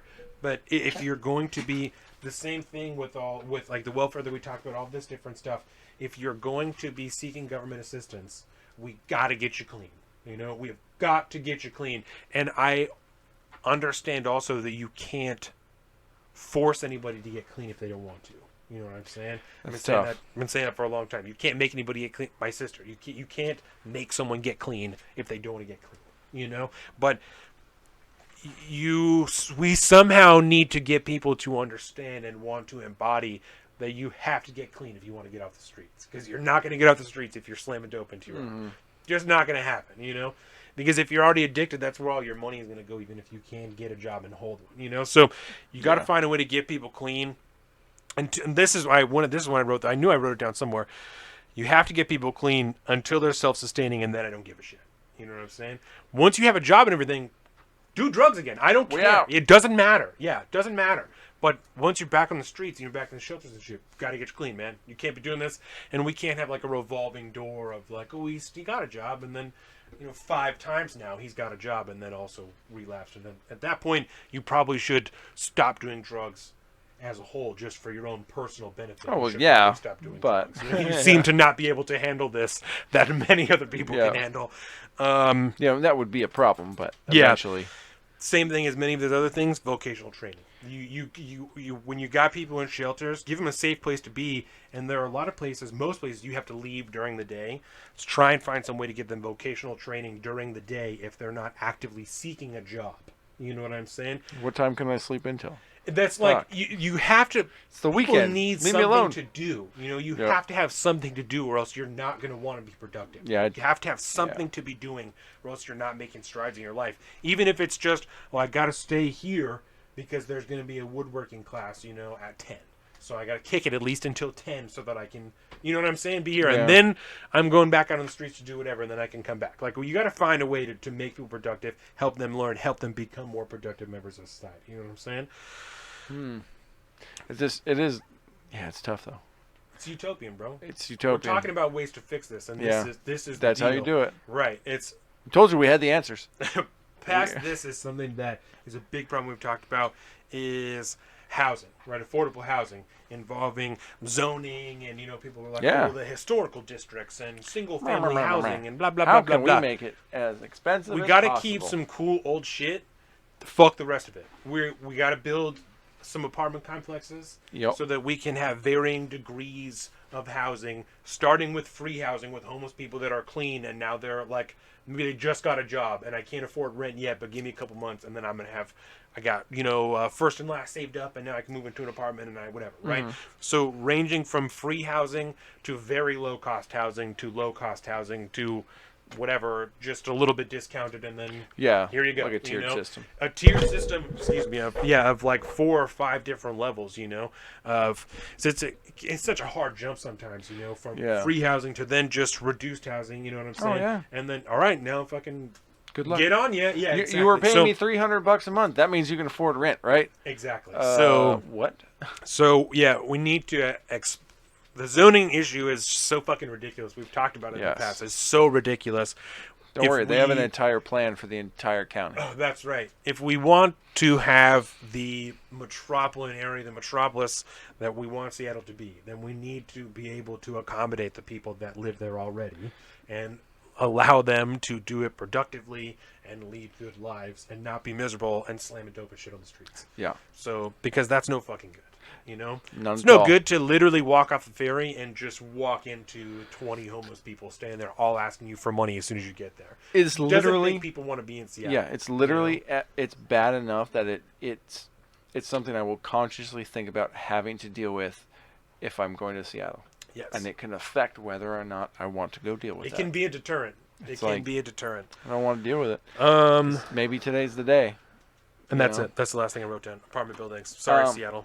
Well, okay, so just I'm pretty much down with I'm sorry. everything if I'm else that going you're saying first there. and just stealing all your fucking. No. I just add on, because there's another aspect I think that it's not as talked about, which is we need to kind of figure out the root cause for a lot of these things. Yeah. Because drugs is definitely an aspect for a certain It's only sector, one portion, though. Yeah. But there's, why is it so expensive to live here? Why is there not a bunch of people screaming for jobs? I mean, to hire people. I mean, Right. there's a lot of problems that make somebody homeless generally. Yeah. It's a lot of them are out of their hands sometimes, especially in big cities and stuff like that. So like a lot of those things need to be looked at, like how much, why is rent so much? What is the deal? Why is it that the landlord that owns the building needs to have rent that much? Because if he doesn't, he's going to lose the building or something like that. Yeah. You know what I mean? There's a lot of underlying issues that I think also need to be addressed, because that it is contributing to the excess number of homeless people. Yeah. Some people are there because they got fucked by the system. System being societal, governmental, a combination of all, who knows, personal failures, whatever it is. But again, we need less losers. We need to figure out what is making people lose. I just it sounds so simplistic. This but isn't a PC it podcast. fucking works, man. We need less losers. Yeah. Because they're losing. They're not. If you're fucking living in a tent underneath, Right. Or, well, the And viaduct's you don't mean gone, it as but an insult. You mean it as an objective. Like, we want people to winners be winning. and losers. We want you to be Donald Trump and be so Winning. tired. You want to be tired of winning. Yeah, You're I winning want so you to much. be Charlie Sheen level winning. Yeah. But God, that sounds so terrible. Minus the AIDS. Yeah, minus the AIDS. But yeah, we would like to be able to stop people from getting into that situation, and then elevate and get those people out that are stuck in that situation. Yeah. If we don't fix the leaky hole, it's going to be more water in there as soon as I don't know another The analogy. leaky hole gets the grease. They- Right? yeah, the leaky hole. People in glass houses sink ships. I love it. So yeah, That's basically awesome. just picking it back up off that. Not just we need to address not just the problem, but also the root cause. Yeah. And that I don't think gets addressed enough because it's deep. Yeah. It's deep. Systems that take advantage of people. Okay. Cost of college. Student loan, public education. So we talked about the student loan debt thing like 2 episodes ago. Yeah. So if you want to hear about that, you can go back. The first thing I wrote here, fuck the admins. right? 100%. We need to like half the amount of administrators that we have. Yeah. Pretty much all schools, whether it's from a pre-K school to a kindergarten to a college. Fuck the admins. Pretty sure if all the time-based industries in the private world literally love cutting admin out and replacing them with automated services or better functioning services that make them more money. Yeah. I'm pretty sure if they could do it, colleges could do it. Which begs the question, why aren't they doing it? Fuck the admins, pay and hire more teachers, right? Word. We're going to be doing public school, specifically in public school in that portion, right? Oh, Fuck the admins, hire and pay more teachers. Pay them more because teachers deserve more money because that job sucks assholes to deal with children all fucking day. Yeah, no thanks. And and get paid like shit, right? Yeah. Objectively, teachers deserve more money. Objectively, I think. Also, they deserve more help. When I was in school, we had 30 plus children to classroom with one fucking teacher, sometimes a teacher's assistant. There's no way. There is no way to effectively teach all 30 children, 30 plus children by yourself for 180 days. There's no way. It's impossible. You need help. And I'm not saying we definitely don't need, one teacher for every student or anything like that. But let's 1 for 10 at least. Like that seems reasonable. 1 for 10 in a classroom. If you're going to have 30 kids in a classroom, have a teacher and 2 teachers' assistants. Like relatively adequate. Do you know what I'm saying? When And I a think teacher's that- assistant, you can find somebody who has a bachelor's degree in education, pay them whatever, a fucking 2/3 of whatever a teacher's salary is because they're teacher's assistant and it's training for whatever. You know what I'm saying? Or even an internship or some shit. This is your residency for college. You know what I'm saying? Like there is a way to exploit youth to get teaching assistants for less long as money. they're under 18. And I don't have any problem with that. Child labor, no problem. No, but yeah, definitely more teachers, right? And I don't think yes. Like for example, when I graduated with my studies degrees, what's it called? I wasn't able to do any type of teaching degree. Yeah. I tried to apply to different places, but I didn't have the experience. So things like that could actually generate work and help people who actually graduate school and are unable to apply to anywhere because they don't have any experience about something. Also, to this point, check this. To be a substitute teacher, you just have to have an associate's degree. It doesn't even have to be in education. To be a substitute teacher, you just have to have a degree. Yeah. Let's do more of that. More substitute teachers. You know what I'm saying? Even if it's not the same person, it would help to have the same teacher's assistants all year. But even if we can't do that, if the only thing we can figure out is to just have a bunch of fucking scab substitutes coming in all the time, then scab them out, dude. I don't give a shit. It just doesn't make sense. Substitute teacher, it doesn't pay you that well. It's a job, though. Get your ass in here. You're 21 years old. You just graduated school. Get your ass in here. Teach these little kids, and we're going to give you some money and some credit towards something else, and then move on to a better job. Become a real teacher after that. I feel like that a teacher's assistant is not a real teacher. That's so. I'm not going to touch that with a 10-foot pole. That's I'm willing to call it. I'm willing to call it. Fuck the standardized testing, right? Yes. Standardized testing is bullshit. Okay. I literally never passed all of my standardized testing all the way through school. Not one time. I think I'm pretty fucking smart. It's because they're terrible. I think I'm doing okay, They're right? terrible. I don't think that education needs to be completely individualized, but it cannot be this cookie cutter nonsense of no child left behind, standardized testing. If we don't all meet these metrics as a school, then we're fucking moving back. Garbage in, garbage out. Fuck that nonsense, bro. Garbage Let's in, garbage have out. a yearly audit of every school. A person in school every year in every district to decide where the money needs to go. This school did like shit this year. We need more money here for more resources. This school did great. Let's not take a fucking load of money away from them, but keep them where they're at because they don't need increased funds at this time, so they're doing okay. Over here needs more money. You know what I'm saying? Yeah. Instead of I the feel like standardized you portion of probably- just numbers, Yeah. let's have somebody who's actually walking through the school, seeing children and like the looks on their faces. Just well, I don't know. I went to school. I saw 900 kids. At least half of them look like wanted to kill themselves. We should probably do something to raise the morale in this school. You know what I'm saying? Let's make something a little bit better because they all fucking hate it here. I went to another school, saw 800 kids. They were all really happy. Don't know what the deal is. Let's figure out what the difference is between. I'm just I love trying to- where you're going here. I love this. So I'm I want you just to saying. realize something. Like you've come up with a lot of wonderful ideas today, my friend. Of all these topics, I feel like you've single-handedly created the largest branch of government that has ever existed, and simultaneously hired probably the most people that any industry has ever hired before in existence. Well, and to me, like, because what you're asking for essentially is basically like, this is kind of what I'm getting at. We got a pretty decent series of systems going on here in America. Most of them are just run really shitty. Yeah. So we need an army of auditors and verifiers to go in and fix things and get people. You're running your school wrong. All these kids are pissed off. Hire more fucking teachers. I'm just giving you a hard time. No, I feel you. But, and I thought about these things because I'm not a big government guy. Yeah.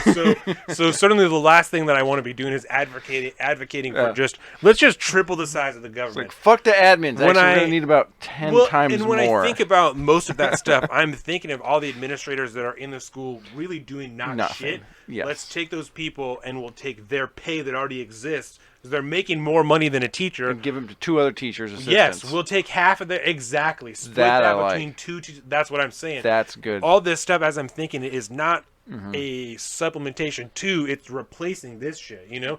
That's what I'm talking about. Substitute teachers. You don't pay them shit. The salary that you pay an administrator is more than you pay a teacher. You can definitely pay a teacher's assistant and a half, you know? With a just... cut one of their legs off. You got to pay them less money anyway. The federal government is going to pick up some of it, you know, supplement it because you're hiring someone with a disability. So you're going to find at least some people that are willing to cut some of their legs off for a job. Let's just do it. No, so but what I'm saying, God, it sounds like Snowpiercer. Yeah, exactly.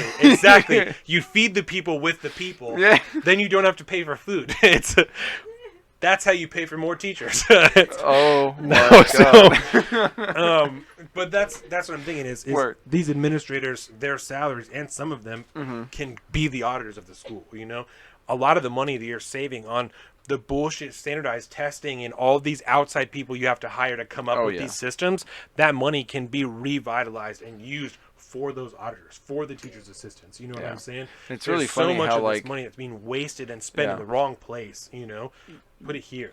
It's so funny when you look at you can watch on a graph.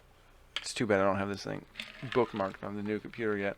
But you can see on the timeline, like the graph, these 2 points, right, of when federal government first started getting very involved. Department of Education. Yes. Yeah. And you watch, and the amount of government money that has gone into these universities and these colleges is like in direct relation to the amount of tuition going up through the roof. It's fucking disgusting. The more money the government gave them, the higher tuition got. Yes. Yes. I don't get it. And so that was another point that I had here that we also talked about when we talked about the student loan thing. Yeah. Quit handing out Fed loans. Quit doing it. It's not because everyone doesn't need the same opportunity to go to school. Everyone doesn't need to go to school. You don't all need to go to college. It's not going to benefit all of you. It's not good for everybody. Don't fucking go to college if you don't need to go to college. Yeah, the old adage of like, you will only do better in life if you go to college. Right. Like, which you can't blame parents for telling their kids they got to go to college at the time. Especially when we were growing up, that was the reality of our parents' existence. But now. Yeah. Oof. And so a lot of this stuff also, aside from reallocating money in many of these topics, is shifting mindset, you know? So we've talked about this again a lot on the show, is we need to shift the understanding for children to like vocational learning in later high school and then post high school, because for so many of them, that's what they're going to end up doing. That's what they want to do. It's what makes them happy. It's going to make them more money. It's what's going to benefit the country, you know, to have more journeymen, more apprentices, all people doing shit that we need, you know. I got to hire somebody new too. That's what I'm saying. Like, already. that's the shit that benefits the country, you know. And so instead of like when we were in school teaching us that going to West Sound Tech is for retards and fuck ups, teach them all of these kids are going to make a bunch of money because you can go there and learn carpentry. You can go there and learn to weld. You can learn auto body repair, cosmetology, all of these things that you can turn literally into a career as soon as you're done going to school there. All the other kids are going to go and spend a bunch of fucking money in college, drink a bunch, and maybe graduate with a degree that does something for them. Come back in 4 years, $100,000 in debt, no better off in the community, and that person that went to West Sound is 4 years into their career already. And just considering starting a slaying small it. business of their Yeah. own. You know what I'm saying? Like, or buying a house or and whatever. So They're so doing much good. of it is a mindset thing that we as young people and as parents who are, or as potential parents, you know, need to teach our children that college is not the only answer. That if you want to be a doctor, you need to go to college. You have to go to college. You have to get degrees. You have to get your certificates. If you don't want to be a doctor, if you don't want to be something that requires a degree, don't go to school right now. You can go to school at any time. Literally any time you can go to school, especially if it doesn't cost you $100,000 to go. Yep. If you're able to have a job, get a small loan, and go to school at the same time, that's feasible. People can do that. When you have to pay so much money, you have to stop working so you can just go to school, so you can get it done as quick as possible, so you can get a job again and pay off your student loans. That's a fucking problem. So gross, That's man. a problem. That's how you, like I said, we've Predatory talked about this so loaning. much, but that's how you get people forced into getting degrees that don't actually mean anything. You know what I'm saying? All these people that we know that end up getting communications degrees, and I'm not shitting on them, you know, but they'll tell you themselves, like, it doesn't mean anything. It's not, this degree doesn't benefit me in whatever job I have now. I didn't know what I wanted to do, but I knew I had to go to college, so I ended up getting a communications degree. Yep. Shit happens all the time, you know? Yeah, it makes sense. There's no reason for that, you know? Yeah. If we can teach other kids, I would way rather have learned carpentry in school and probably would have worked harder and done better, you know? Bro, Do you know what I'm saying? So that would be so nice. I didn't even take shop. I did take shop one yeah. time. But there was dudes that took shop for like 4 years. I took wood shop in junior high. We built bridges out of Matchsticks? little wooden dowels. Not Oh. matchsticks, but like long sticks that were about the size of a matchstick. They were long, but like the diameter or whatever. Nice. Excuse me. We had to cut them up. We had X amount of sticks. Mm-hmm. And you could cut them up as much as you wanted or whatever, but then you had to make a bridge that could, you know, hold. Hold a certain amount of weight. Yeah. Fuck, I used to love those little projects. It was pretty cool. I love them things. Yeah. Well, when it comes to Yeah, you know a lot about education. how did you put it on? Yeah, how did we just start? Just education in general. That's right? I have it on here. Cost of college, student loan debt, public education. Because Okay. that's, we kind of talked about like a large. So in this matter, I am also a reformist. I think essentially that if you go, like the history of our public education system is not that long. Right. You can go back and you could see when it started. And At the elementary school that I went to, they have every class picture since it started that's on the walls there. okay. That is a good sign. Yeah. Because that means we can change it a lot and not have to worry about it, because this current system that was put in place was designed to churn out record numbers of little worker bees that were ready to enter into a manufacturing-based Get your economy. ass in the factory, bitch. Yes, give you some basic education so you can, you could be managers and whatever, and you could be smart enough to go out there and start own companies and this and that. But at the end of the day, it was designed to just pump out worker bees, period. It's not to make you a overall, most intelligent person, to teach you specific skills or Get anything the like most that. value out of your life. Yeah, it's not designed for that, but it needs to be. And so, realistically, you need to just start from scratch again. Now would be a really good time. Now would be a really good time, since, it's all fucked Win up people anyways. back from homeschooling, because so many kids are leaving public school to go to homeschool now. Yeah, It's absurd. it is. It is Homeschool my absurd. fucking kid. I'm a teacher right there. So, but yeah, I mean, that's really where I would land on education. I am a proponent if we're going to talk about in this current system that we're kind of in now, a big proponent of what some would call school choice, or, school vouchers, that kind of thing, that gives the individual student an option to go to another school with said voucher. I do believe in this case, if you are somebody that decides to pull the trigger on a school voucher and go to a different school than one that you are used to doing, or that you would standardly be going to, a problem comes with transportation to that other school. Because odds are, if you are just due to the way that money is allocated to schools via property taxes and the disgusting way that whole system is set up. Oftentimes the poorest families are going to be going to the worst schools because these schools have the least amount of property tax income coming into them, so they have just overall less money. They're poorer schools in poorer neighborhoods. That's how the system works right now, and it's set up that way.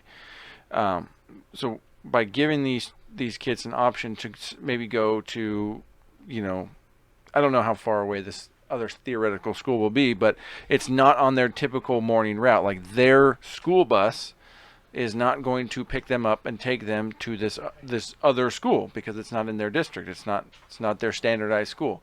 So you'd have to find a way to get around that problem because the poorest kids in the poorest neighborhoods that are getting away from the poorest schools, I would assume that their parents' economic situation is probably not they're probably not in a situation to be driven to another school and picked up from that other school and brought home by their parents. Right. So therein lies the problem of like school voucher programs.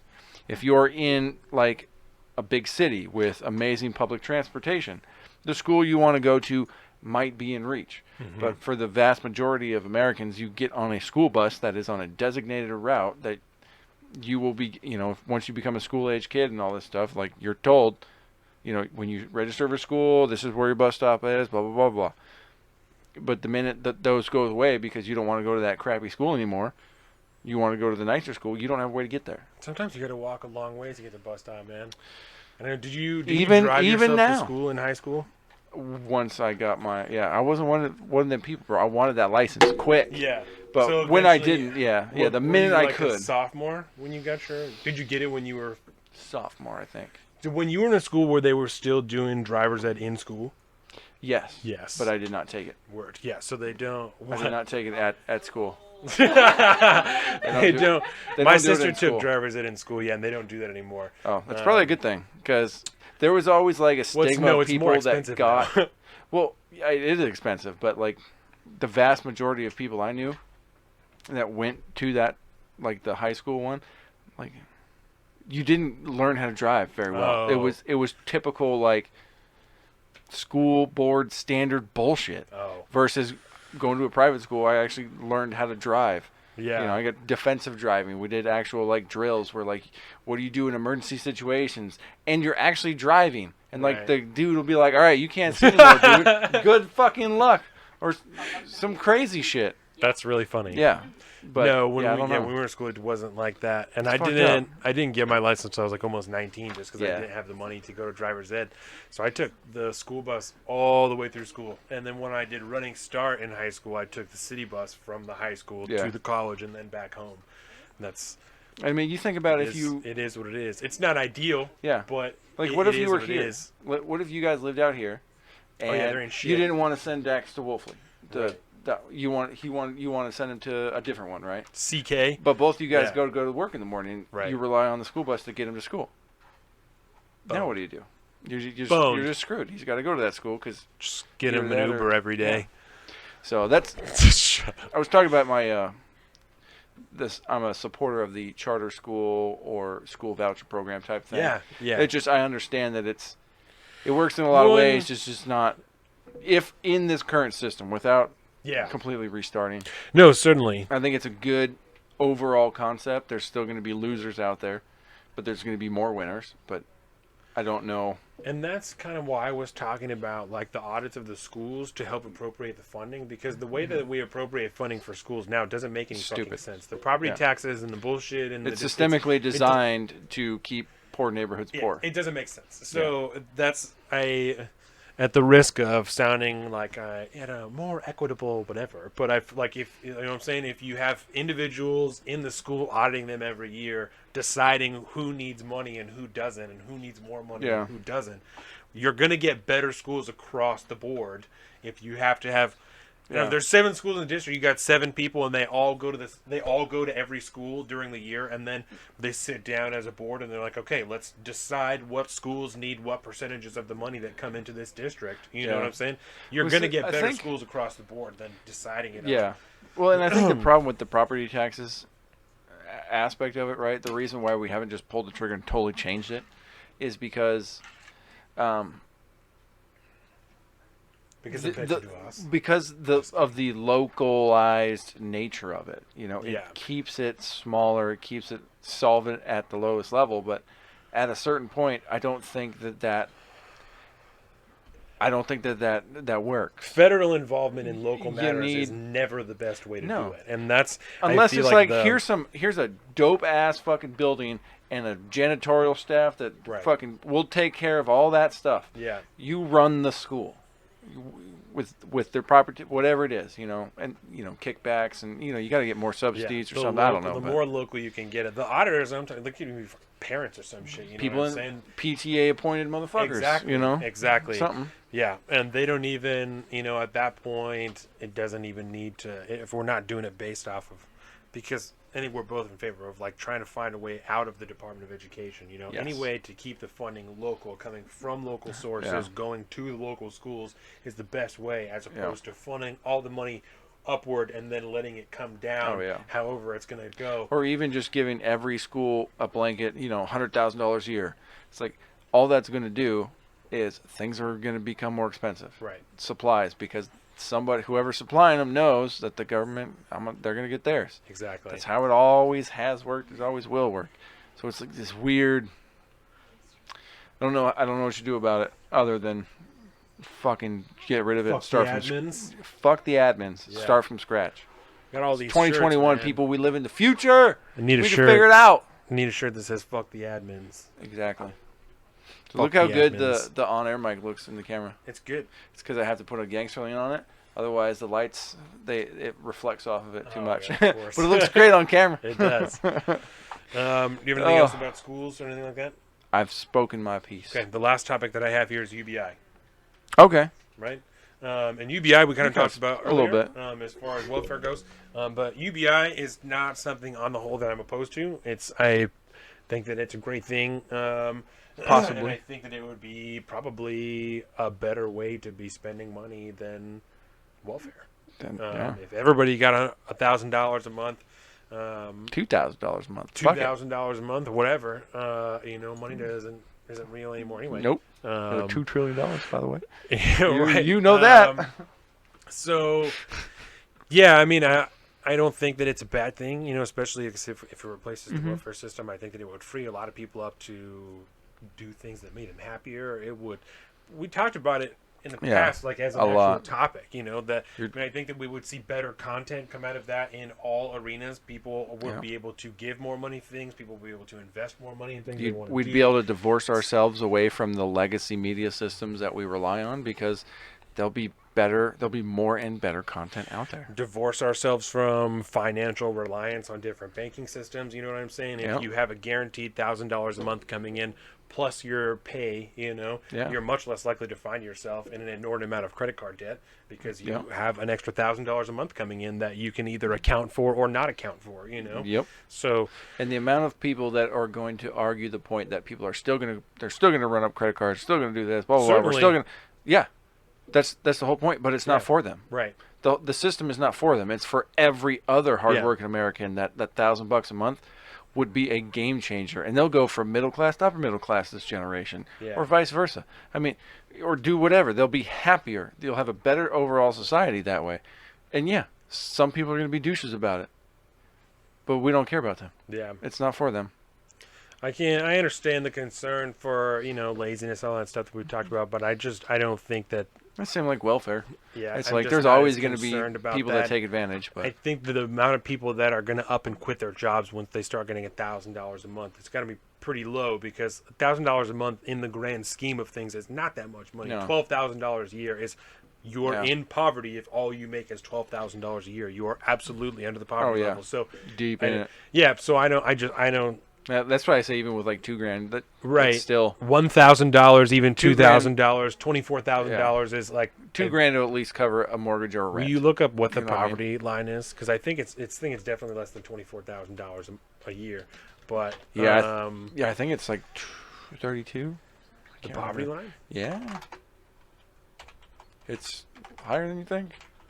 I think. I hate new keyboards, man. When you get a new keyboard, Yes. like they don't feel the same. You're okay. One person in family household, so it's $12,000 per person. So Wow. so $12,000 is just under the poverty line for one person in the United States, which is pretty ridiculous as it is. But And where the fuck is that? Where can you survive on that?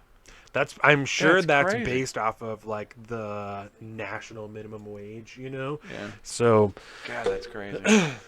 So yeah. the amount of people that are going to be able to quit their jobs with an extra $12,000 a year is not that many, you know. No, I would find it very interesting to see market shift afterwards, because I bet you there'd be a lot of people that would quit the job they hate, take a $400 pay cut yeah. to go do something they Certainly. fucking like, or Yeah. they wanted to try, and then somebody else might be interested in that. Be curious to see shifts if they happen. Certainly, I think it could potentially benefit a lot of companies as far as paying for insurance and stuff like that. You might see way more part-time employees, you know, Yeah. which would cut a lot of costs for companies. Like I said, just specifically on insurance, but Yeah. whatever other things you got to pay for people, and they might shift around. You know, these are a lot of ifs, but Yeah, there's you know, the economy is a big thing. right to look in at. that world, they might shift around, you know, Yeah. the guarantees for insurance and stuff like that to less hours if more Yeah. people are working less hours. But that's kind of neither here nor there. But I think that it could, like I said, save companies a lot of money in the long run, even in payroll and shit like that, you know. But Yeah. On employees. I would work less hours. You know, I work 10 hours overtime a week now when all the work Yeah. is there. So I would stop working overtime probably if I had an extra $12,000 a year coming in. It's That's- going to give me more time Yeah. to do this type of stuff, more time at So home think about with my that, like, family. You're going to cut back 10 hours a week basically for $1,000 a month. Right. Like your life wouldn't change that much. It But just I gain an but extra you 40 yeah, hours a week of time to hanging- do what I want. Yeah, You know, just chilling at home. to potentially, because like, With your I'm going to family. do stuff here, so I'm going to be making money. I'm going to be more productive. I'm going to Yeah. be happier because I get more time at home. And Yep. yeah, no, Everybody there's- wins.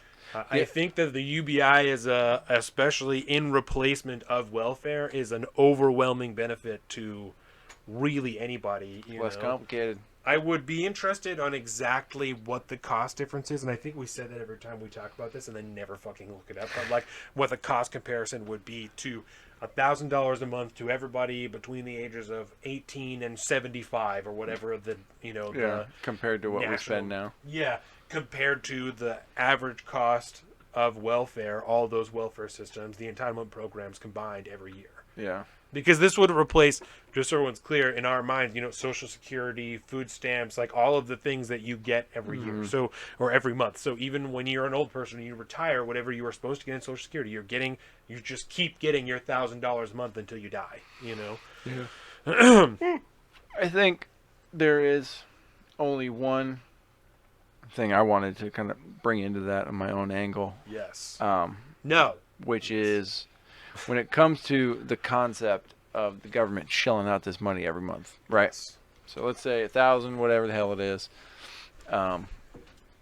This amount of money has to come from somewhere, and we need to be very, very sure that whatever it is that we are taxing, whoever it is we are taxing, whatever industry the government's going to decide it wants to get more involved in to make more profits to pay for this. I don't know what it is, but we need to be very careful about the funding mechanism for funding the UBI.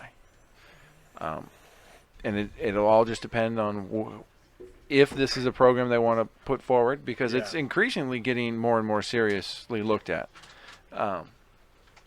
especially given the times, which is also why they're also pushing to reopen, I think. But well, and you know me, I've always been a proponent of cutting back the defense budget. that'd be a place to make There's some always cuts. billions to be found Yeah. in the defense budget, And you could do it budgetarily.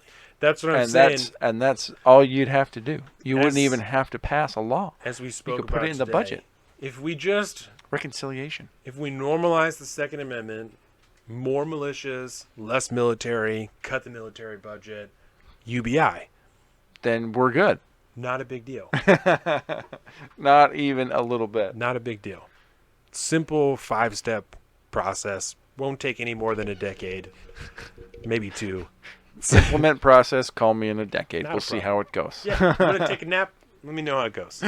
Seems like it's pretty clear what I think needs to be done. Yep. So We'll just do that. wake me up in 20 years. I'll collect my prize, my plaque or Give whatever. me a freedom of or a medal of freedom. Yeah, if that's exactly. still a thing. I don't know what you guys are gonna do with the country between now and then, but Use it as a pillow. you know, Good to it'll go. be fine. Yeah. Make sure it's at a solid gold, so when this collapses, I can still go to China and get some money. Boom. But Word. anyway, so that's I think that's it as That's far it. as the topics that we have here today. If Yep. there is anything, because again, There's we more. didn't fucking go over our social medias fucking again. I'm always like, we just need to set a timer for a half hour, and then Yep. we never fucking do We it. texted about it bunch like of last assholes. week. We texted Like about a couple of assholes. Okay, it. so We're good at this. So if there was anything here, well, as always, let us know what you thought. If you think that we're idiots or love something that we said or never thought of something or, whatever, let us know. If there's Give us your something you would feedback. like to hear us pontificate on Yeah, further, but if there's something else that you didn't hear that you do want to hear us weigh on other than the death penalty, because we're going to talk about that next week. If anybody fucking I'm just kidding. Comment death penalty. Give me more comments. I don't care what they say. So we're going to talk about the death penalty next week. So don't worry about that. We didn't forget about it. Still I just a don't thing. know yet, so I got to keep thinking. But yeah, if there's anything else that you want to hear about, let us know in the comments here on our YouTube at Salt of the Streets. We also have our personal social media. I am at Salt of the Street on Twitter and at alpaca_Donovan on Instagram. He's at Big Bar Offie on both of those things. Facebook no longer on Parlor. no longer on Parler, at least until it comes back, Yeah, and maybe then we it'll might be Facebook.com/Salt of the Streets, even though we don't really check Facebook that Yeah, much boo, because Facebook. they don't work with us. Instagram.com/Salt of the Streets, YouTube.com/Salt of the Streets, saltofthestreets.com. I just feel like we should be honest, like I don't. Facebook literally won't even take money from us anymore, so it Yeah. just doesn't make sense for What us did I to do to invest you, any Facebook? time there at all. Other than So have multiple hours talking shit about you. So if anybody is sending messages to our Facebook and they're like, they just don't even want to fucking listen, I literally only go on there to post the links for the episodes, and that's it. I don't even have the app on my phone anymore because I feel like I'll get those page notifications if you're commenting. So there you go. Colin will know. I'll keep my notifications open. Yeah. So there you go. You can send those things. Sports real quick. Sports! Sports! We have the divisional playoff round going on today. Bum, bum, bum, We bum. had Super wild card weekend last weekend. The fucking Seahawks lost to the Rams. Of course they did. They're the Hawks. They're Disgusting, good at bro. that. It was disgusting. But luckily the Rams lost to the Packers today, 32-18. No shit, it's Aaron Rodgers. Let Aaron cook. Oh, wait, what? The game that's going on right now is Ravens-Bills. Which good. I think the Bills are going to win that game. Yeah. I've been on the Bills for the last 2 years, and now I'm a little bit upset they're doing Bills so have been good fire because I this can't year. buy fucking Bills gear now because I'm just a biter. I'm just like a train guy, and I don't. Which sucks because when I started to play fantasy, I decided I wanted to get back. Well, I needed to get back into the NFL, and I was like, well, obviously I like the Seahawks. 'Cause I'm from here, but I also want to pick a team so that I can have a team outside the Seahawks. And I picked the Bills. I was on here talking about it. I was like, I don't know what my team is going to be. I picked the Bills. I've been on the Bills for 3 years now, and now the Bills are hot, and I can't buy Bills shit because I'm just on the fucking train, which sucks really bad. So I just have to be a quiet you just said you've been Bills on fan. it for a minute, though. But now it's the internet. People were like, he's a fucking liar. He's just saying that. Do you like a player on the Bills enough to buy one of their jerseys? I like Josh Allen. Well, Like then Devin fucking buy a Singletary. Josh Allen jersey. Don't feel bad So- about it. This is America. This is a free goddamn country. If he's an awesome player and he tickles your little fucking jersey fancy, then buy his fucking jersey, Donovan. I want Be an some shirts. American. Be a capitalist. I want a Consume! Bills shirt. I want a Bills shirt. Oh, we Consume. have to say this. Dear Colin, I don't know if you have seen this. Dear Colin. I did notice I lost the fantasy football playoffs. No, not that. I also okay. lost. It was really unfortunate. It was. Barstool Sports. Do you know who Barstool Sports is? I do. Okay. Shout out We have to Barstool shout them Sports, out. bro. This has to be a clip. God, this it's so has to good. be a clip because Barstool Sports is literally doing God's work right now. They are. They're doing The what the government should and be Congress doing. has abdicated their responsibility, and a bunch of fucking gambling degenerates has scooped up the response. I swear to God, their whole thing's sports betting. It's all sports betting, fucking they got pizza reviews, lots and of all just sports bullshit. I podcasts. swear to God. Barstool Presidente, at Barstool Presidente, Dave Portnoy is the president of Barstool Sports. Every single day, He goes and he eats a new slice of pizza, a cheese pizza from a different pizza place every day, literally every day. How does it? But they run out of pizza places. No, he travels around the country all the time. Of course. Yes. Okay. Of course. So that's a totally side thing. But literally every day, Dave Portnoy does a Barstool Pizza review, eats one slice of cheese pizza, says, you know how it is, one bite, drinks a Monster because Monster's one of their sponsors, and then he rates it 1 to 10 scale and a point scale too, like 10, 8.5 or whatever. I love this Awesome. guy. And then there's always people there that are like, oh, you got to go here, you got to go to this place. And okay, we'll go there right after this. And then the next one, he's at that place, same outfit. So he obviously ate that piece of pizza, went to the next pizza place, and then did the next pizza review. Every day he's eating pizza. It's fucking awesome. Oh, that's wild. Pardon My Take is What a like life. one of their big podcasts. Love Pardon My Take. Yep. They do, yeah. Because they're a massive podcast Enormous. YouTube network, right? Yeah, network. They have probably Tons. 24 at least different podcasts. They have like Big ones. They have a Bachelor podcast, a Bachelorette podcast. I mean, Yeah. and it is all hosted by the same crew of fucking 25 degenerate fucking idiots. I swear to God. They're amazing people. It's nothing to... They're amazing. They're all super intelligent. They know more about sports than I could ever dream. They would admittedly tell you they're fucking degenerates. All of them. They have raised over $100 million. Yep. They have donated to, I think, 130 businesses now Yeah. in this time. They've got a because ticker going on their website. Yes. Every day, every 5 minutes it gets Yep. updated. Are you fucking kidding me? So cool. I've seen some videos like on Twitter and stuff of like these people are getting a phone call from him. FaceTime, yes. The FaceTime, yeah. And they're From like, Dave Portnoy. they're like, oh my God, no. Dude, it's I've cried so awesome. more than once watching those. Yeah. Because every day he posts those videos. Oh, they're and then so every good, week man. a review of all the businesses they helped that week. 130 businesses now they've helped. Almost $130 million that has been donated and raised to them to help small businesses around this country because Congress refuses to help. Those are people that won't be homeless. Now, No, when they will would've not been. be homeless. They will not lose their business because what they need to do, they have to pay their employees. Yes. There's like a very finite amount of things they have to do. Pay your employees, pay your bills, you'll be good. Yep. Yes, No, you keep on going. Finish that thought. that's it as far as pizza goes. People want a bigger government. And people want more bigger government. Yep. And we were here when Jordan and I got our crumbs, right? When we got that $600 check, I literally was in my truck before I went to work. I hadn't even left the driveway yet, and I was like, I have to talk about this because it's so fucking laughable that this whole thing went on. All these businesses are closing. If you drive through Bremerton, just Bremerton, Oh, yeah. there's at least 5 businesses that were open 1 year ago that are closed now, that had been open for years. They weren't like new businesses that just couldn't maintain. They were businesses that had been open for years. Fucking Napa, West Bay, across from Fred Meyer, literally had been there my entire conscious life. Gone. No longer exists. Yep. No longer exists. It's even the corporate stores, man. They're having to cut out branches that aren't being Barstool profitable. Sports and those people, Dave Portnoy, in less than 90 days have raised. I think it's less than 90 days have raised over $100 million to fucking save businesses when Congress is like, we can't figure it out. We can't do it. We don't know We what to can't do. do it without giving over half of the money to other countries around the fucking globe. Right? And that's over half is a conservative I number. tweeted today that video of Nancy Pelosi that was, her thing about the Joe Biden, about the Biden administration stimulus plan. And she's help is on the way. Oh, yeah. And I said, what was that Ronald Reagan quote again? And Josh Keaton, dear Josh Keaton, he tweeted me and said, oh, I think that, people's opinions on the government assistance has changed, and X percentage of people voters are in favor of $2,000 checks. And I said that's fine. I'm talking about the last time they helped, over half of the money went around the globe. Not to mention, in this bill they're including $15 minimum wage, which is a completely separate fucking issue than helping people not die and lose their jobs and businesses. Completely separate issue. You want to save businesses? You know what you don't do? Make them pay all their employees more money immediately at the same time after they've lost an enormous amount of revenue the year before. Yeah, that's called the killing blow. What the The fuck? killing blow. It doesn't make any sense. We'll get you right there to the edge, and then we're going to say, Yeah, finish Kill him. everybody. Fucking seriously. finish him. Just freeze your body, rip your head off, and throw it at your body. Done.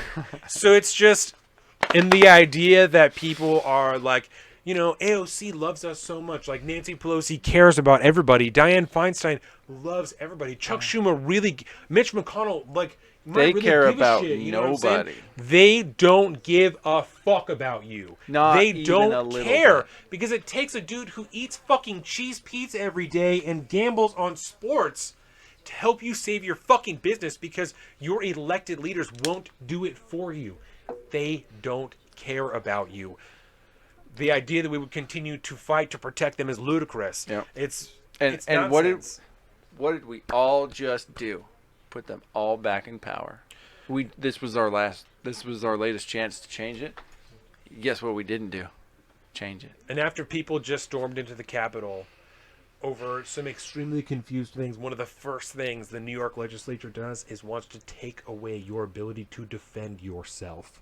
They want to ban and confiscate your body armor after they themselves were just threatened. Yep. So Tell me why. peaceful protest on the cast today. I got too hot. I couldn't do it, but I okay. was doing it. It's all right. I will suffer. I have more of a connection to the state of New York than you do, so I feel more responsible. Because that's just Next that's time I'll wear my insane. belt here. because Got my lights, my pens. nothing to do with a firearm in the slightest. Just can't wear body armor. It's ridiculous. It's ridiculous. So Oh, so playoffs, right? playoffs. Ravens Playoffs. Bills is happening right Playoffs. now. Playoffs? We're talking about playoffs? The Browns and the Chiefs play tomorrow at 12, and the Okay. Bucks Saints play tomorrow at 3:40. So, So who's doing it, bro? Who's doing it? Money's down. Who's doing Super it? Bowl? Yep.